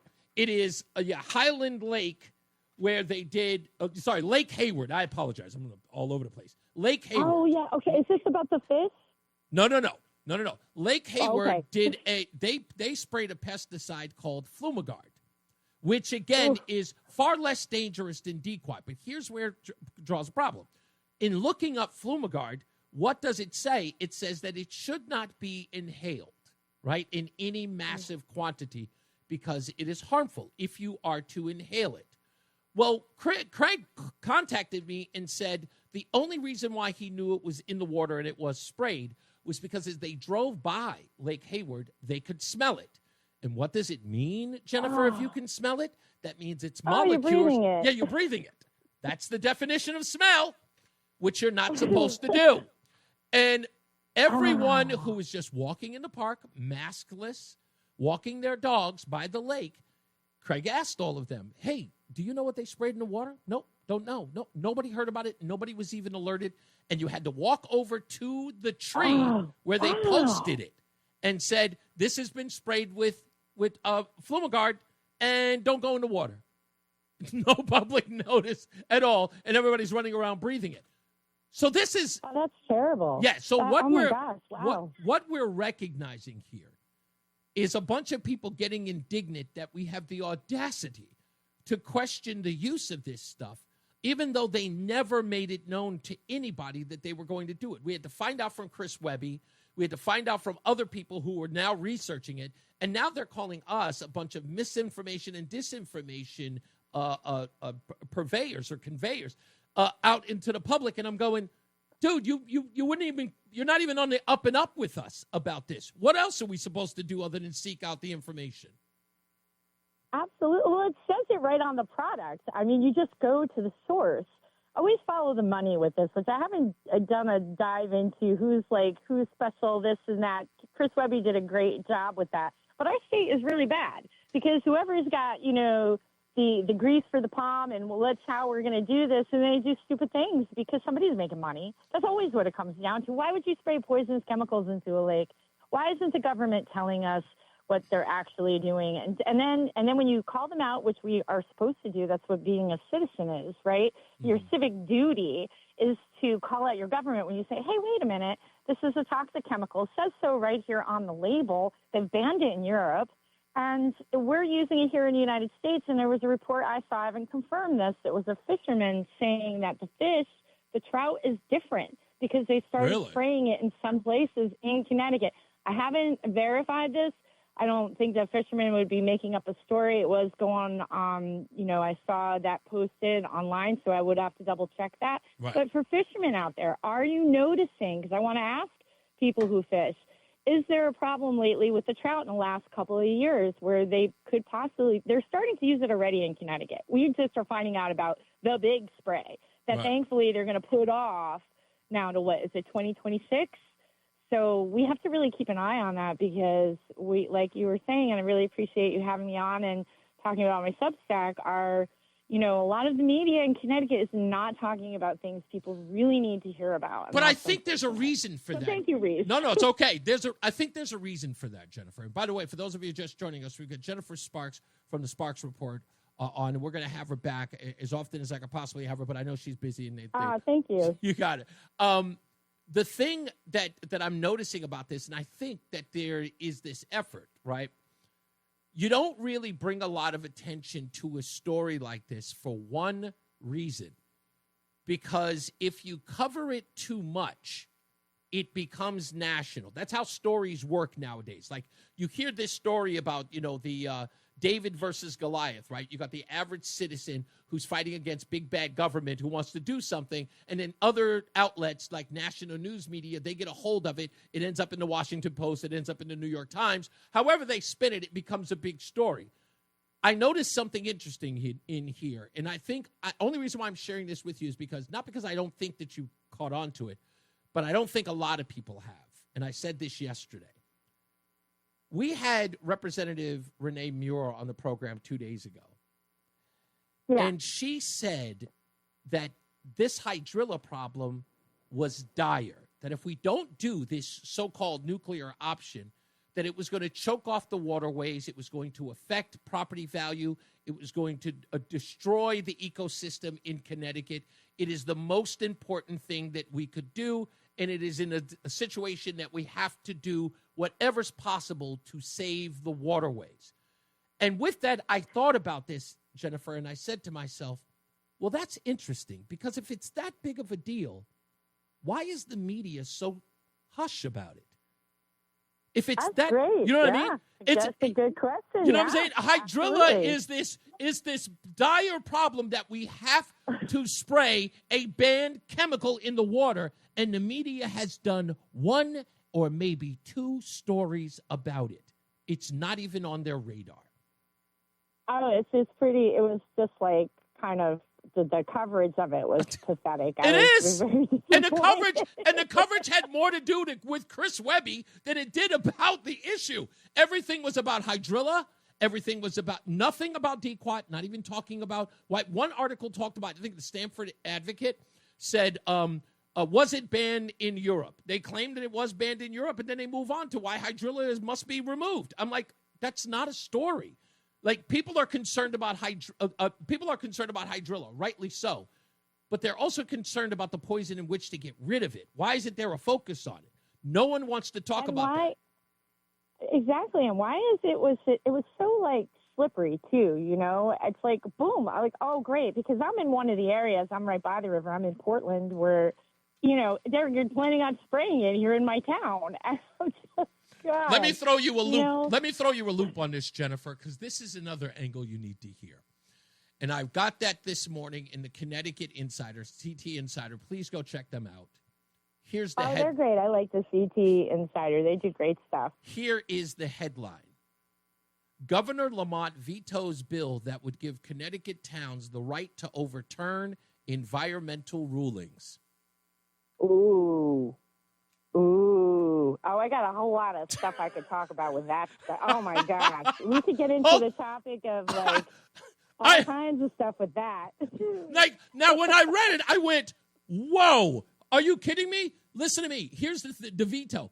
The veto was a bill for small municipalities to have a stronger role in environmental decisions that may affect their communities, Lamont said. However, it's important to note that today's permitting process offers extensive opportunity for public engagement. I'm concerned that the mechanism proposed in the bill allowing a local referendum to reverse certain permit approvals or denials issued by DEEP could have unintended consequences. And guess what? Guess what the level they're considering a small town? 16,000 people or fewer. Wow. So here's a guy putting a veto on you being able to push back on DEEP if they make a decision about your town environmentally. I couldn't believe it. That's really bad. I'm like, it's hard to keep up with all the bad in Connecticut. That's insane. Yeah. Oh my gosh. So so I figured I'd throw you for that loop. It's in the Connecticut Insider. Please read it. I couldn't believe it. So before check that out. Before I let you go, Jennifer, what else you got going on? Tell us a little bit about the Sparks report. What they can find it, because I know you're in all facets of entertainment as well. Tell a little bit about for those who don't know. Yes. So I cover a lot of Connecticut and also some national stuff, a lot about the pharmaceutical industry and the right to informed consent, also stuff about, the COVID vaccine. I actually have a really good video with Senator Norm Needleman talking about the myocarditis risk and kind of being brushed off like that wasn't important. And now we know myocarditis is a big deal. Yeah. So things like that. And I'm covering a lot. This is really important that I think there's a big battle. We've all been hearing about it. This is the affordable housing, the centralized, the work, live, ride bill with desegregate Connecticut. Yeah. So this bill that Lamont vetoed due to a lot of pressure, thank God, but they're coming back in for a special session with this. Now, if you drive around the state of Connecticut, I'm sure you're noticing, as a lot of people are, these massive buildings. And that ties in probably to why Lamont vetoed that bill, because you get into environmental and deep with some of these permits that are being issued for these massive buildings on like wetlands, in places where they shouldn't be, and overriding towns. So basically what the state wants to do, they've already started the mechanization to pass this stuff with the Zoning Enabling Act. I've written about that. That's in my Substack. I have a video with Senator Rojas, who is hoping to be the next Speaker of the House if the Speaker of the House, Matthew Ritter, Shipman and Goodwin, we can get into all of that too, because I write about that a lot as well, which is an arm of the state that is in your town, that represents the school, that represents the developer that's trying to develop these big buildings and school contracts. All of that stuff is like super connected. The housing is extremely important because the state is trying to usurp the local municipality, your local voice, the citizen, where you have the most ability to affect change, to stop bad things from happening, is in your local town council, your local board of selectmen, and they want to take that zoning right away. The Zoning Enabling Act is something that the state put through. They're modeling this after like Fair Share in New Jersey, who is totally just consumed with litigation because municipalities are forced to fight off this fair share quota that all the towns will be forced to have. So there's one town, Granbury, which is a great example of this, who's been in a dire straits battle over with this company called Vessel Technology. Crazy stuff. Jennifer, I have to, unfortunately, I got a hard break I have to go to, but everyone, please go to the Sparks Report. Jen, we're going to have you back. I promise. I'm going to text you now my personal cell phone number so that you and I can keep in touch. And we're going to have you back as soon as possible so you can cover all of this local stuff because I love every bit of it. But we will have you back. You got it. Thank you. I really appreciate you. Thanks so much. You got it. All right, folks, let's get to our weather and traffic. Thank you guys for holding for me. Jason Caterina's got weather. Mark Christmas in the BPS Traffic Center. Stay locked in.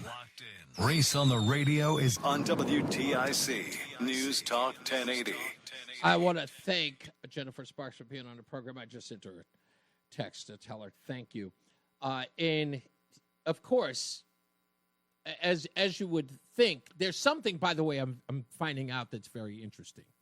So as you heard me talking about with Jennifer about that, gosh, now I can't find it anymore. I just had it. The lake that Craig sent me, he's on the phone now. I'll get you in a second, Craig. We're going to go to a break, but I'm going to get to you right after it. Lake Hayward. So I'm looking at that, and I tried to contact the company that did the spraying at Lake Hayward of the Flumagard. And it's a company called Solitude, and they are out of Shrewsbury, Massachusetts. Well, I get another text just now, and this one says, caution, Railroad Pond to be treated with pesticide on Friday, July 11th. Time to be treated between 8 a.m. and 5 p.m. Very similar to Lake Leland, between 9 and 5 for them, 8 and 5 for Railroad Pond. And they have a Connecticut deep permit. It says, do not use the water for the following until the date noted below. Do not use it for drinking and cooking until July 14th. Boating, fishing, or swimming, July 12th. Watering of livestock, July 12th. Irrigation, July 16th. Why is the irrigation always further? Again, and what are they spraying in the Railroad Pond? Dequat.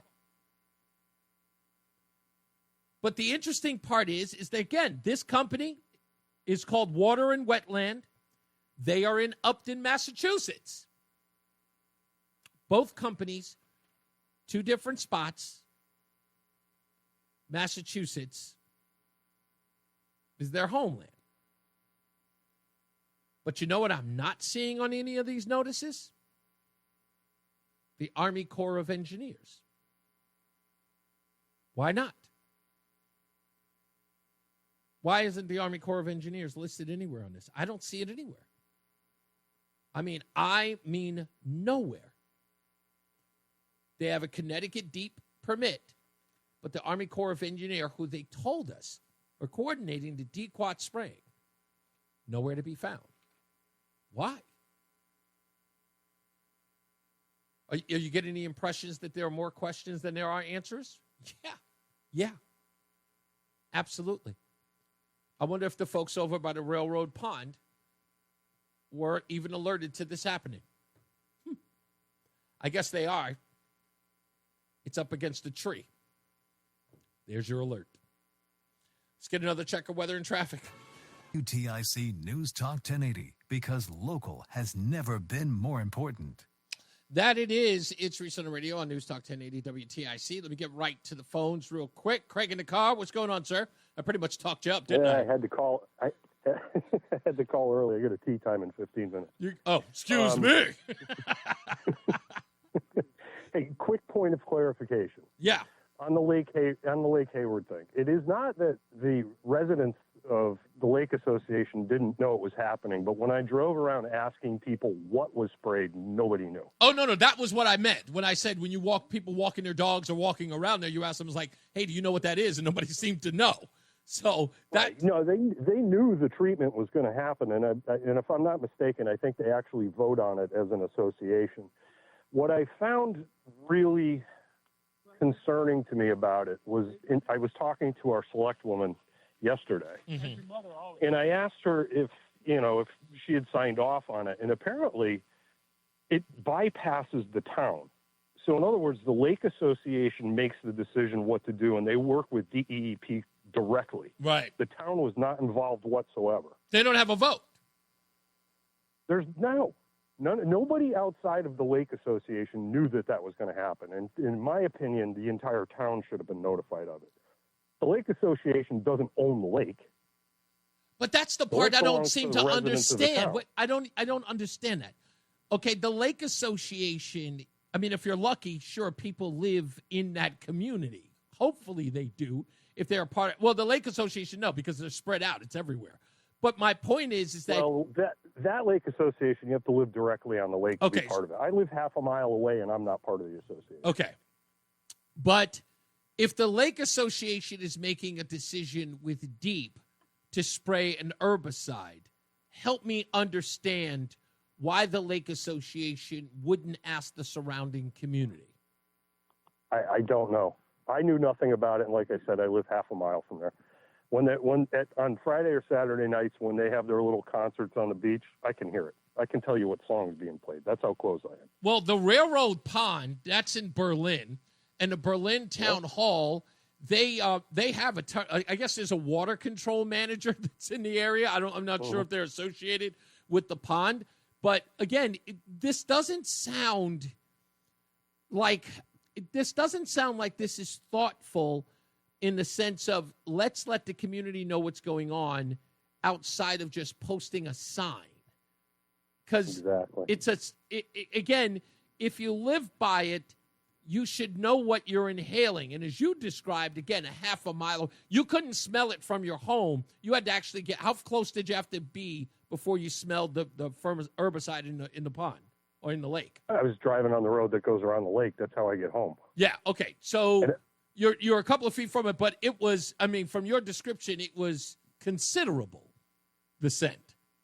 Considerable is an understatement. Yeah. To be honest with you, Reese, I'd rather eat the grass off my golf course than swim in that water today. Wow. I'd love to know what the process is, and hopefully somebody can answer that. Because I don't know. I didn't want to stalk the people at the lake too much. I mean, I'm just this weird guy driving around in a car asking questions. So, I don't have news credentials. But people should ask. Oh, look, I don't want to disturb you in your tea time. Are you playing a foursome, a twosome? How many people you got in your squad today? There's about 50 of us. It's a social league that we play every Thursday night. 50 of you. How are you guys going to pair up? They pair you up. Oh, is it a two? They put you with different people every week. Yeah, the whole idea is to get to meet new people. Oh, okay. Is it a 2-man squad or a 3-man? Like how? 4. But 4. Okay, it's always a foursome. Okay, 50 guys. Yeah, 4-man scramble. Yeah. Good luck. Yeah. What do you hope? What are you hoping to shoot now? I don't know. I'm just going to go hit them hard and often. Enjoy, sir. Enjoy. Ciao. Much appreciated.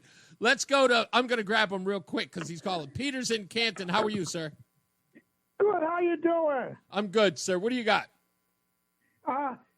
It's about the Pequot or Pequot or whatever. Oh, Dequat, yes. History on it. It's been around since the early mid-70s. 1950s, exactly. In the mid-70s, I was 16. Everyone in town smoked pot. If you didn't smoke pot, you were weird. And it was dry in the year of 78. There was no pot. Mm-hmm. And then all of a sudden, it was this Mexican pot that was coming around. Everyone had it. And it tasted weird. What was the name of it? And everyone was smoking it. And then we found out the fields were sprayed with peacock by the United States government sprayed the Mexican fields with the chemical to try to kill the pot. Really? True story. Oh, okay. I'm going to have to look up some background on that. So, like in the mid-77 and 78, it was a dry summer. There was no pot anywhere, and everyone was freaking out. And then all of a sudden there was, and it tasted weird. And then like 2 or 3 weeks into it, I think it was on the radio or the newspapers actually said, "Don't smoke the marijuana. It's been sprayed with that chemical." In the mid-70s. That was, you know what? That would explain a lot in the 1970s. That's you put it in a whole new perspective on the 70s. When I heard that name, I said, "Oh my goodness, that's what." Back in the 70s, we had a summer where a lot of us were smoking it. Well, you know what? Right now, you have a lot of internet sleuths who are now looking it up to make sure. If anyone like my age, 66, 67, or 70, they're going to remember that in Connecticut because it was all you could get. And we were like all freaking out. We couldn't get any pot. Okay, you got it. Thank you, Peter. I appreciate you. Michael A., are you serious? Michael A. is in the chat room. He says, we called it bogus Mex. Is that right? Are you just pulling my leg? Matty O says, no wonder that lady was laughing. It's already happening. Yeah, you might be right about that. That's probably why she was laughing. She was like, yeah, you might try to stop it, but it's already happening. Maybe too far gone. I doubt that. I doubt anything is too far gone. I'm going to look up this thing. I'm going to look up that story and find out where it is. Let's take Mike real quick before we go to break. Hello, Mike. Tell you what, man. First point, I'll make it quick. Mark Christopher belongs in the TIC Hall of Fame. Yes, he does. His timely reporting, I'll tell you, and the former Roscoe Peace Soul Train kept me entertained in the 90s on one of our local stations, FM. No doubt. He is. Now, He is. I was going to say he is an absolute treasure and a fixture here at WTIC, without a doubt. The gentleman. Did I missed last Friday's show? Did your wife sing? I'm not going to say chicken out. She opted out. No, that's good. I can understand that. You know why she wouldn't want to. Yeah, well, she didn't want to get it wrong. She didn't want to do it wrong. She didn't want to get it wrong. Now, the guests you had on Monday, you know, they come waltzing in, you know, with their attitude, and they expect to be treated like royalty or be treated with kid gloves. And you know what? Are you talking about the representative? I'll fall all over them. And I knew her fangs were going to start the show once the interview started and progressed. She started getting defensive. Well, can I read you a really mean letter that I got? I since you're bringing it up, I'd love to hear it. I have to read it only because it was unsolicited, and who was it from? It was from a listener. I'm not going to give it their name. It was from a listener. Right. It says, I am requesting that you listen to your interview with the Connecticut legislator on Tuesday with a calm and disconnected ear, similar to what your listeners do. You will hear someone who was both disrespectful and a bully. You wanted her to wait and listen to you when you spoke, but didn't give her the same courtesy. I was so embarrassed for you that I had to turn off your show and don't know that I will listen again. But worst of all, you were wrong. If you read this article, she then goes on to give me this article about, the invasive plant called hydrilla. Understandably was published after your show. You will find that you were stating what you claim were facts that were actually not. You mistake intelligent conversation with loud and rude. You owe your listeners and that legislators an apology, she wrote. Hey, you know what? Can I make one comment? I mean, that's a typical interview with a politician. I mean, they anyway. What are you going to say? Yeah, Hey, there's nothing. You know what? I can respond to that, but I'm going to let you go and then I'll respond. You gave her plenty of time to respond. Oh, indeed. You did. I did. You did. Now, people, we're going to have to buckle up because, these attacks in Texas on the Border Patrol agents, this is, unfortunately, I got a gut feeling it's going to increase. I don't think so. Years ago, I don't think so. You don't think so? No. No, because again, remember, there is always what I call a ceiling on this behavior. What happens is because it's always funded by someone, and they try to find out what the traction is, right? So it continues. George, remember, you notice the LA riots, no one's talking about them anymore because they're over. They didn't track well. Yeah. They didn't gain any, they gained no notoriety or any public support for it, so it ended. That's always the case. This stuff is done to see if it gets traction, that it's done. Whatever happened to the weekend protests that we used to get about Medicaid and about Doge and all that other stuff? Yeah. Where they all ended. Why? Because public interest waned. You could have facsimiles of George Soros out there funding these groups with weapons. You know what they're going to do? They're going to give 2 of these kids immunity, and they're going to rat on the other 7 or 8. You have 10 people, but see, Mike, you have 10 people right now charged with attempted murder. They have 10 people charged with attempted murder, with more to come. 2 of them will flip. Okay, they're going to find out where the weapons came from and who did the funding. Exactly. And as Donald Trump said yesterday, he said, if you notice, a lot of the weapons that were recovered were very new, or as he called them, newer. They were newer weapons, which means that this was a coordinated effort that was plotted recently, which, again, we're going to find out. Somebody's going to have to rat somebody else out because they're going to. And let me make a comment about real quick. Ahead, finish. No, I was just going to say they're going to get outed. I'm telling you, you run a tight ship. You're the captain. You're well informed. I mean, right up to the second. And that's why I listen to your show. Thank you, man. And I have to thank you for giving me the time. I know I can be a little bit... Mike, please don't... I've been called a bully, but I'm really not. Mike, listen to me. I understand you, and I understand this audience. That's why I love them. I love them because I understand them, and I understand them because I love them. So I'll always appreciate that. Thank you, man. I appreciate you. Let me get to this letter, okay? The letter that the woman wrote, and let me explain it. This is... I know it's unorthodox, and I know that I get this a lot. Trust me, my avid listeners, even some of my good friends, will get on me, and they'll send me. So it's like, no, Reese, let her talk, blah, blah, blah. All right, I need to explain this.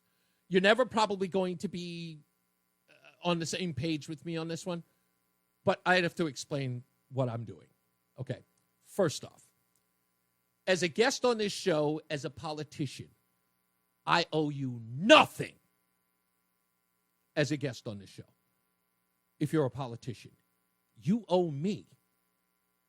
You owe my audience. And you will never come on these airwaves and filibuster. You won't come in here and you will talk that cheap talk and talk that talking point nonsense. You won't get to just run roughshod over me. The rest of these bozos all over the country in this industry who are desperate to get you on the air and hear how embedded in the party politic you are all impressed by you and all tapping themselves on the shoulder, making sure that they know I interviewed this one and that one and this one. I don't care. You're never going to go on my resume. Ever going to go on my resume. Most of you didn't even know that I've interviewed the likes of Al Sharpton and Phil Donahue, that I've interviewed the likes of Russell Simmons, that I've interviewed people running for president. You don't even know I interviewed O.J. Simpson. You don't know because it isn't about them. It's about you. So when people come on these airwaves and they want to talk about what they believe or what they think, no, I want them to answer to you. I am the voice for you. So when you came here and you wanted to hear the politician talk the same nonsense they always talk from every other place you've heard from, this is the wrong place for them. I interrupt, I shout, and I will shout them down if I need to, especially if they're BSing us and you.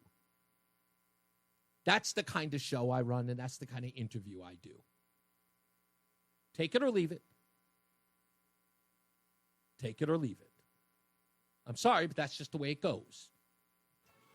Now let's get another check of weather and traffic. Uninterrupted by Jason Catarina and Mark Christopher in the BPS Traffic Center. I'm gone, guys. This is Roscoe P. Soul Train. Mike remembers. Which turned into what Hot 93 Selm. Oh, no, Hot 93 Sim. Selm. Sim. Hot 93, as Kid Fresh said, Hot 93 Selm. And of course, their studios are right on the other side of your glass. The hour that packs a punch. It's Reese on the radio on WTIC News Talk 1080. It's time for Hollywood News with your intrepid reporter, Reese on the radio on WTIC. Yes, it's something I always wanted to do. We were talking about Mary Hart from Entertainment Tonight, which I always said to her, she was prettier than the celebrities she interviewed. I always thought she was gorgeous. I saw a video of James Gandolfini being interviewed by her at a movie premiere, and he talked about how he had a crush on her. She was completely flattered. Anyway, in movie news today, there's a new film called Sovereign. Have you heard about it? Please go check out the trailer. You can find it on YouTube. Apparently, Sovereign has been inspired by true events. It is what they call a tense and provocative true crime thriller about a father and his teenage son, Jerry and Joseph Kane. Nick Offerman from Parks and Recreation and Jacob Tremblay, I'm not sure what that kid's ever done, who followed the sovereign citizen belief system, a deeply anti-establishment worldview rooted in distrust of government authority. As the pair travel across the country delivering self-taught legal seminars and pushing back against systems they believe had failed them. Their journey brings them into conflict with police chief Jim Bouchard, played by Dennis Quaid, setting off a tragic chain of events that forces a reckoning with power, principle, and the limits of freedom. It's called Sovereign. I saw the trailer of it, and let me tell you something. This whole trailer is a direct attack, if not slap in the face, of MAGA. That's exactly, and it almost, what's crazy about it, you have to see the trailer.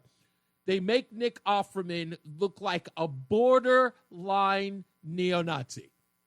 It's an incredible movie. But I saw it on Drudge Report, and I went to go look at it. I watched the trailer before the show, and I said, I've got to talk about this today. So check out the trailer. Give me your opinion of it. Go to reeseontheradio.com. That's REESE on the radio.com. There's a lot happening in Washington and in your local neighborhood. Follow WTIC News Talk 1080 on the Odyssey app to keep up with the latest. I was supposed to get rid of that. Forgive me. It came out anyway. It shows you exactly what's wrong with me. I get caught up in something else and somebody sends me a text message and I get distracted, and that's where my problem is. Anyway, it's okay. I'm back. Reese on the radio, News Talk 1080 WTIC. I'll get to the news in a second, but I got to do this real quick. Yes,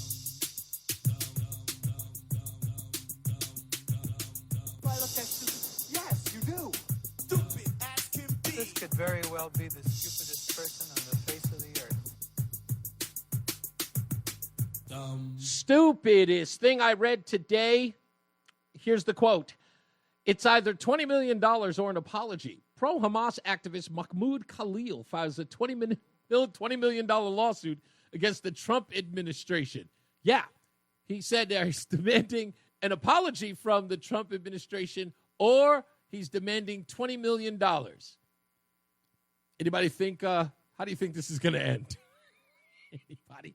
How do you think this ends? They're going to court. If it's not thrown out, well, they're going to court or an apology. Let's get back to the phones. 860-522-WTIC. What's up, Corey? How are you?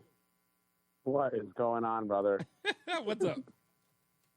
Today is just a crazy day. Shout out to Marky P, man. No doubt. What's up? Oh, Jesus. Hey, do you see the Twitter feed on Rosa DeLauro's Twitter today? No. What is she? No, that's okay. That's what I call it. I still call it Twitter. Rosa DeLauro. You gotta go and read the comments because I thought of you as soon as the comment dropped about Chris Murphy.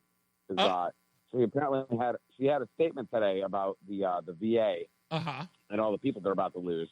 Okay. Right. And if you go and read the comments, apparently somebody asked her and Chris Murphy and Danang Dick to literally go down and say, if you think that the VA is all what it's cracked out to be in New Haven, let's go downstairs and we'll go down into New Haven and we'll go down on the streets undercover. You got to read the comments. It's priceless. Okay, I will definitely check it out.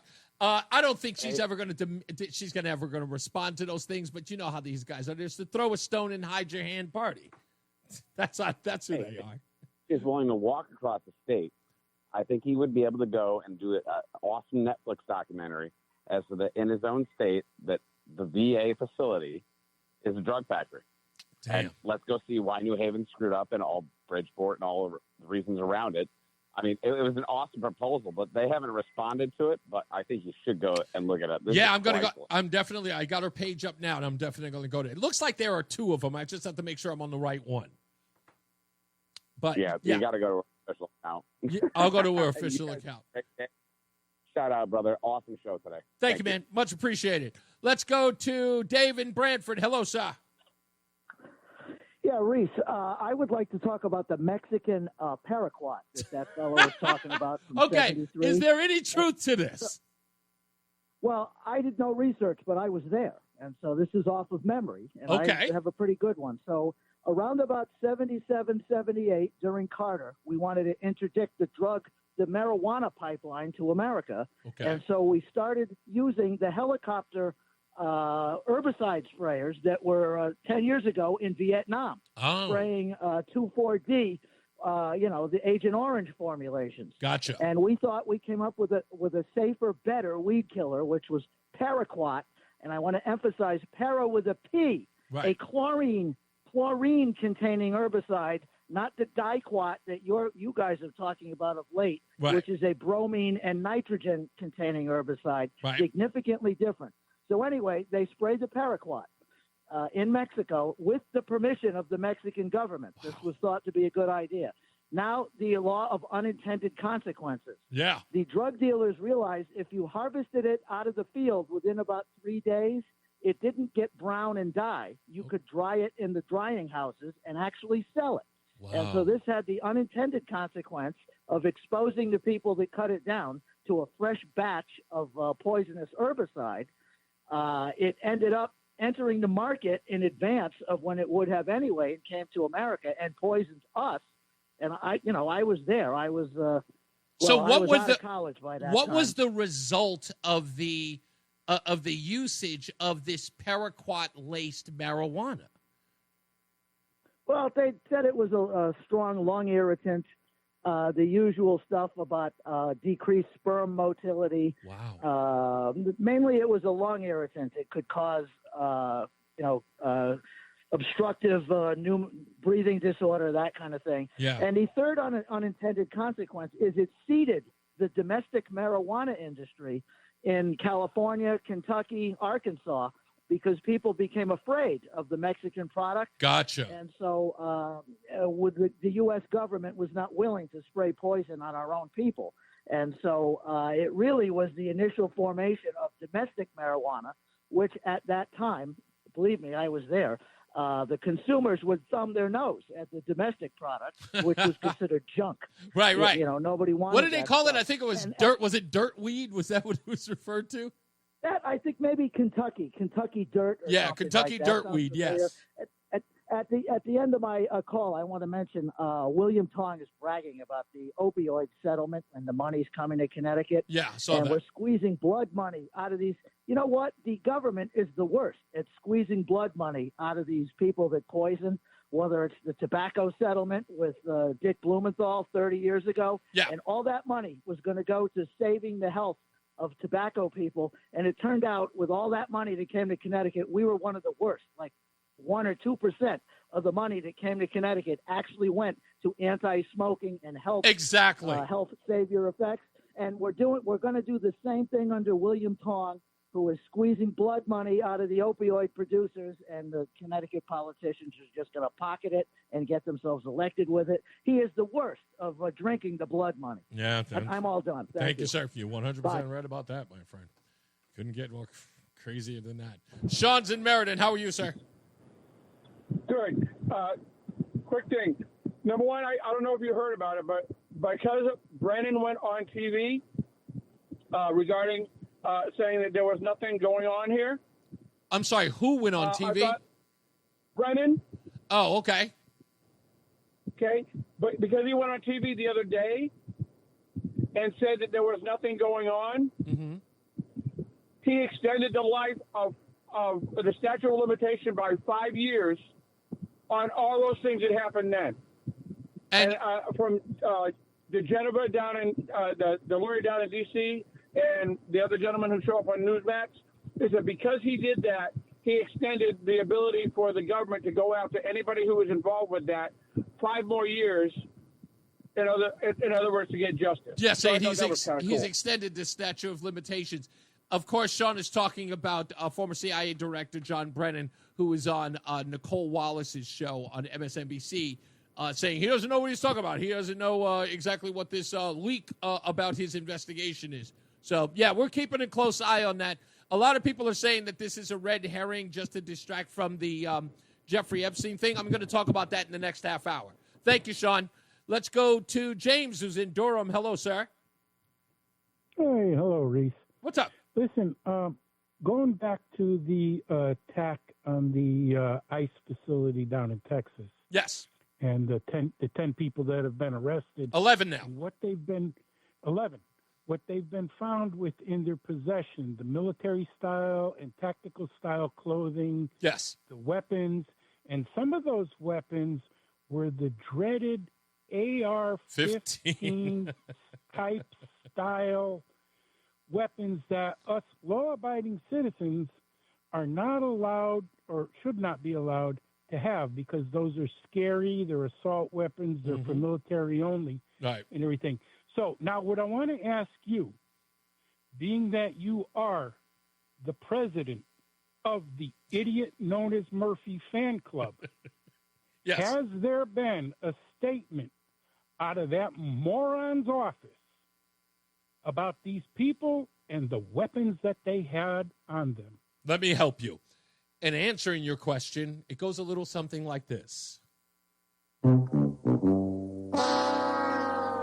And you won't. And you won't. You won't hear a word. Absolutely. That's, and I just wanted to put that out there for all you people that support and make excuses for that idiot. Especially, and I'm speaking especially to another idiot who lives in Hamden. Oh, come on. I don't care what you say. I don't care what you say. I know. I get where you're coming from. Okay? I know I'm exactly. not going to go any further. You got it, James. Okay? Thank you, sir. Bye. Much appreciated. They are cold out here. Woo! Chilly. I can't. I'm sorry. Now he's going to call up. He's going to be mad. He's got to defend himself. I have to go through that again. Let's go to Fred in Middletown. How are you, sir? Hey, I'm good. I remember at least a few people dying, heavy pot smokers, from the paraquat pot. But I'm calling on the Karen line for this. Okay. So when you were talking to Mark, at a certain point, you said, he laid down his material, and you said, and you take that personally. And he was like stumped.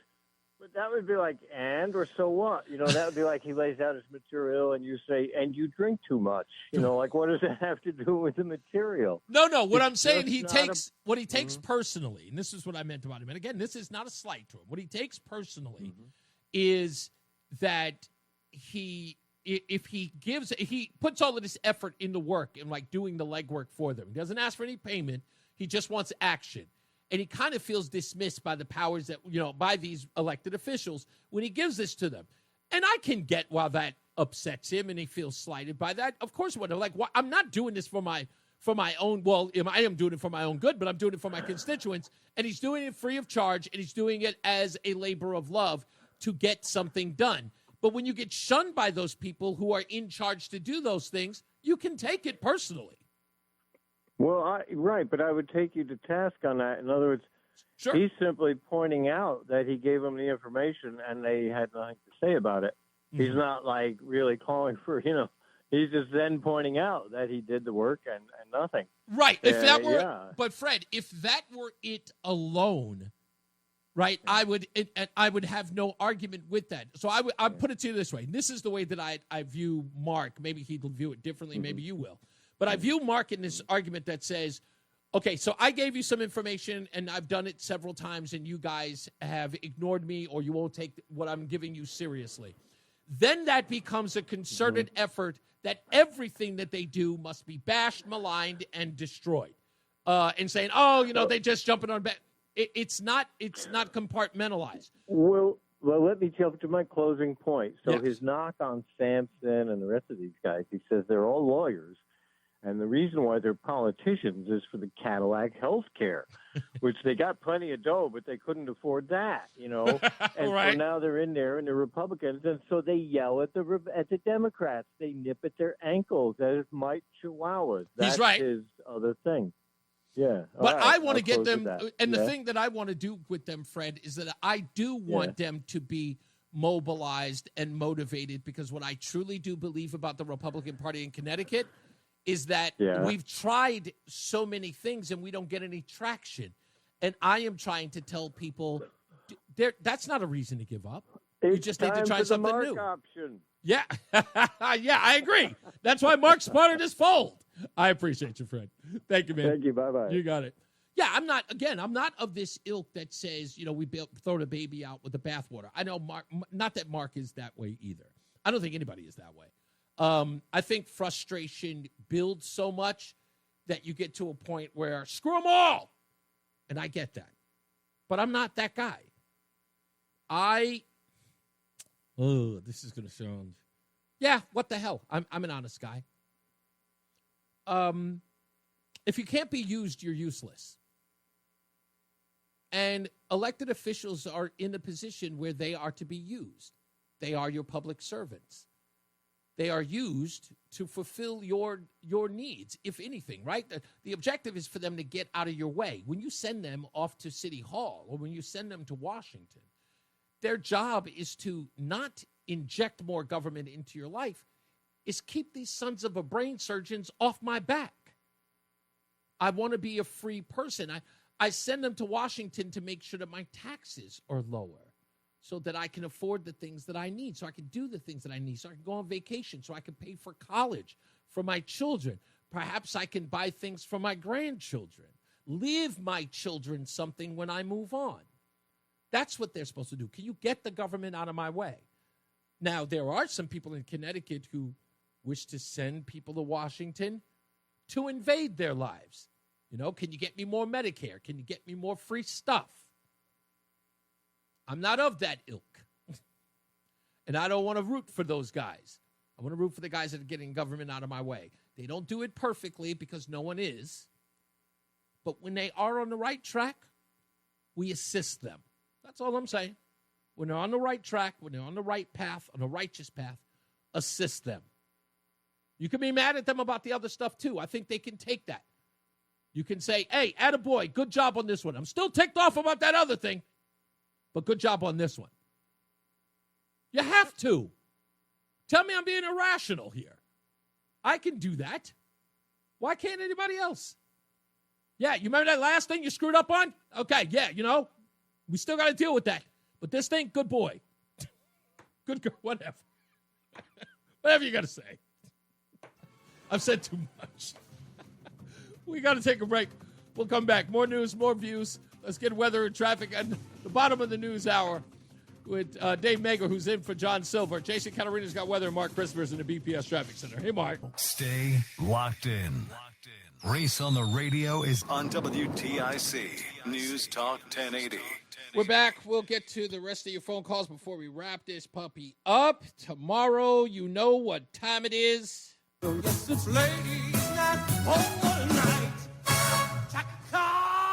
That's right. Roseanne on the radio will be joining us for Ladies' Night on Friday. We will talk to her about a whole bunch of stuff that's happening in her world.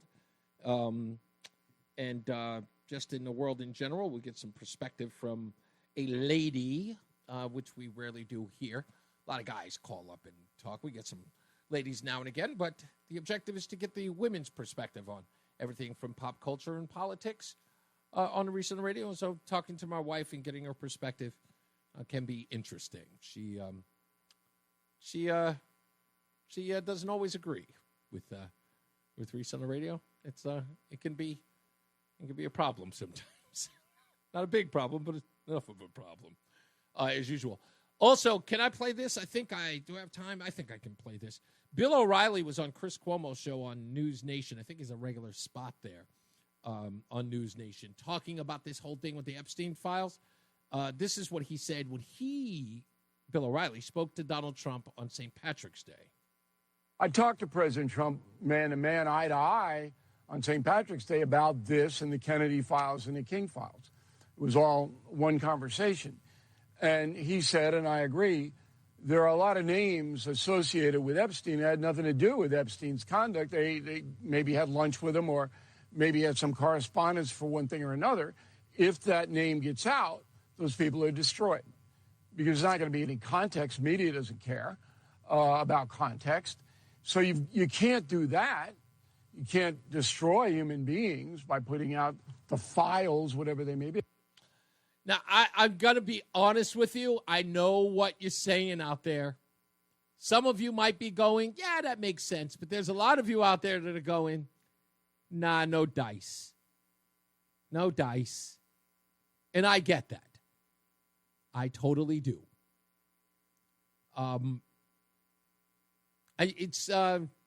This is not going away. But this idea that it's going to destroy MAGA. Shut up. This could be the thing that's going to destroy MAGA. The Jeffrey Epstein thing. It's going to destroy it all. Shut up. Calm down. What's the thing that they make them take? But back in the days, we used to say take a volume. What's the new one now? Is it a Xanax? What's the thing? I don't even know which one it is. They're always telling them to take something to calm down. Just take a beat. It's annoying. It's probably frustrating, but calm down. Just calm down.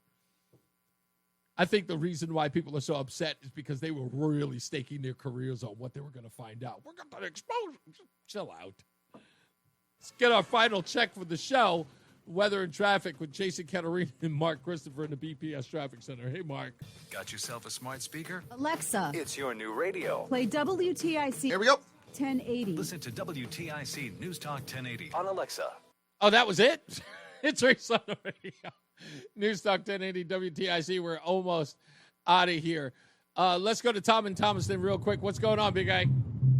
Hey, oh, man, I got 3 points. I'll make them quick. You got it. I listen to Bill O'Reilly every day along with you and Tom Shattuck. He did say, he went on to explain that. He did say they got to give information. Right. He didn't want fair guys to get hurt, but he says it's wrong of Patel and not to give out more information on the Epstein stuff. Okay, so both Mark and Sampson got to get over themselves, drop their ego. If they're out for the state of Connecticut conservative people and not out for themselves, they got to get over each other's differences and work together. Agreed. They have to. Agreed, especially if there is power in that alliance. You know what I mean? There definitely could be. But right now it's, rightfully so. Mark mad at them because they really don't do too much. But all he does, he's a mad dog at these guys. So they don't like him, and he don't like them, and then nothing gets done. So anyway, the third thing, real quick. I've been in the pain management program with the VA for over 20 years. I get hydrocodone, generic Vicodin, every month for 20 years. I have never once OD'd or, You've never abused. Yeah, I've done it fairly and correctly. Right now, my right shoulder is killing me, Reese. I got to go home and put a lidocaine patch on it and take a hydrocodone. Is there a surgery that would alleviate that, or is it just not cost effective? I talked to my arthritis. It's not that bad yet. So Right. I get shots in my thumb, and the next time I'm in 2 weeks, I'm going to get a shot in my shoulder. It's lidocaine, cortisone, and like gel. They pump it up with some gel. Right. Anyway, that's for the joint. Yeah. So. But you were talking about pain. You were talking about pain retainment or dealing with pain. Yeah, dealing with pain and just doing it correctly. Yeah. So So I think the pain providers get a bad rep sometimes. Now maybe that one company overdid what they should have done, but if used correctly, it could be very helpful. Yeah, I mean, there is a lot of, and it's sort of you're never ever supposed to tell the truth about this, is that there is one thing about overprescribing, but there is that thing about overusage. Both parties, in a lot of ways, play a role in that usage. If you know you have a problem with the use of prescription drugs, you got to get help. It's just like anything else. It's any other addiction. Reese, I blame the doctors the most. There was a bunch of them in, I don't know, Kentucky or Tennessee or something that prescribed like 60 or 70% of the whole country's worth of prescriptions for a while. Oh, yeah, it became, they were nothing but pill houses. Pill mills, yeah, pill mills. That's what it was. Yeah. Yeah, again, so I blame the doctors the most. Every ability to, and I think in a lot of cases there was this give and take with how much money they can make off this stuff. And look, and I would even equate it to this, Tom. I think a perfect example would be what happened when there were clinics or what do you call it, hospitals that were in the red and could not make any ends meet, and then somebody introduced to them the gender-affirming care surgery that they could do at $5,000 a pop out of pocket. What do you think those folks did? They abused that, That's the same thing.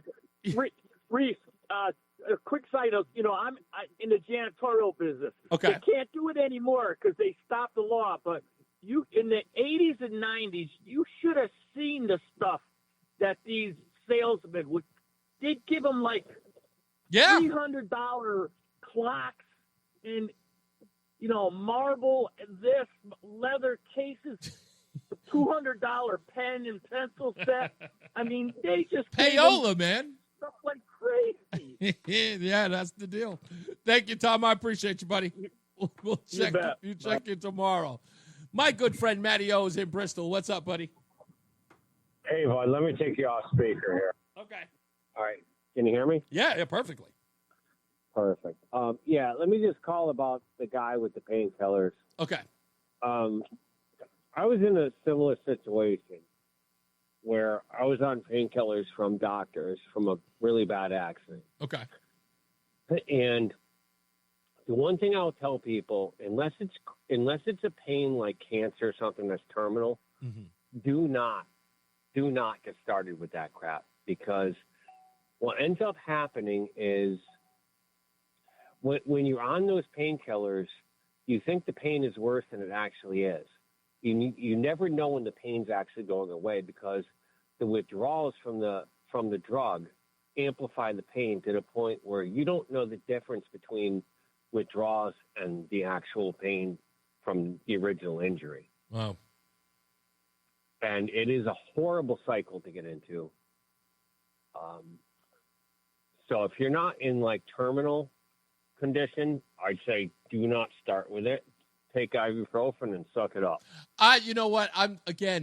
You are very much like me in this space, because I am deathly afraid of medication, because I know my body is incredibly susceptible to it. And I jokingly say, if you had a drug that made you jump up and down for an hour and a half, I would jump up for 2. For 2. That's the way it affects me. Yeah, and I'm afraid of it because, again, I look at it, I understand that all drugs affect different people different ways. But I always hearken back to these, why I think that it's risky. And I'll tell you this story real quick. I don't even know if I shared this. I had a girlfriend at the time, Kathy, who wanted to give me an over-the-counter drug for I think I was having some sleep weirdness or whatever it was. And she gave me this medication. She thought that would be helpful. It was very natural. And, you take it at night. It's just 2 tablets and you go to sleep. Well, whatever it was, this thing screwed up my sleep so bad that it put me in like there are certain stages of sleep. So I was beyond REM, I guess, right? So I'm in REM sleep beyond that. But whatever was happening in the dream, I thought we were invaded by aliens, and there were these it was crazy, and I couldn't wake up. Rod sleep, yes. Yeah, exactly. It was everything that was happening to me I thought was real, and I couldn't wake when I realized I was in a dream, I couldn't wake up, and I had to force myself. I had to literally pull myself out of the dream physically. I woke up freaking out and explaining this dream and talking about how real it was, and I was hallucinating even when I opened my eyes.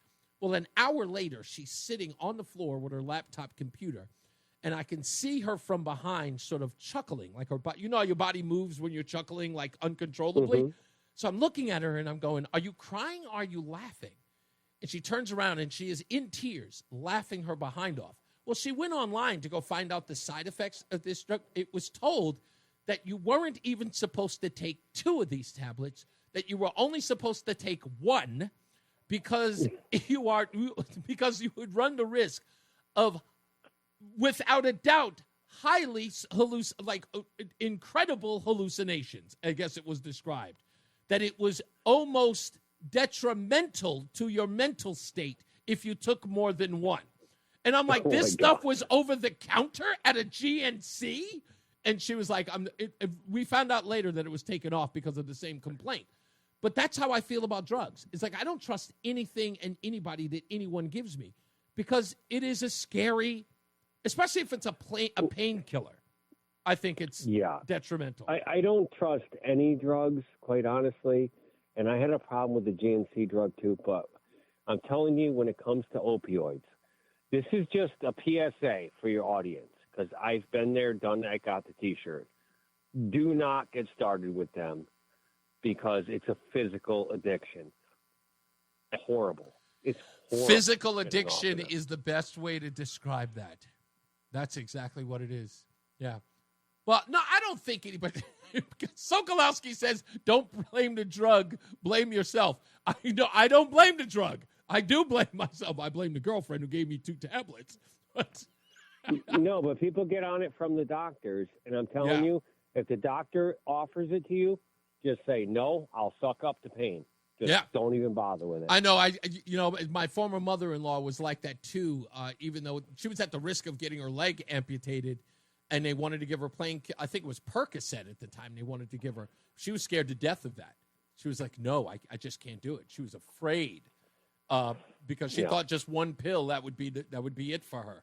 So some people, like you said, the Advil is, hell, I'll just take those. No, I've been there granted, before. If it's someone that's terminal and terminal, then that's a completely different thing. Yeah, exactly. That's just quality of life at that point. Right. So that's a completely different thing. But if it's a pain you can get over it without it. Trust me, it's better off. You got it. Thank you, boss. I appreciate you. As always, folks, it's always a rip-roaring show here. I want to thank Jennifer Sparks and the Sparks Report.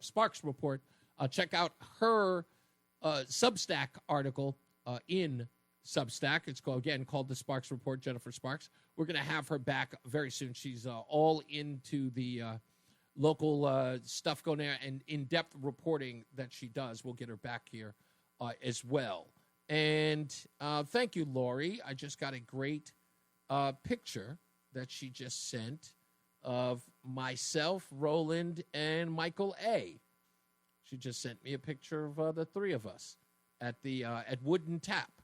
back in, what was that, November? Yeah, back in November.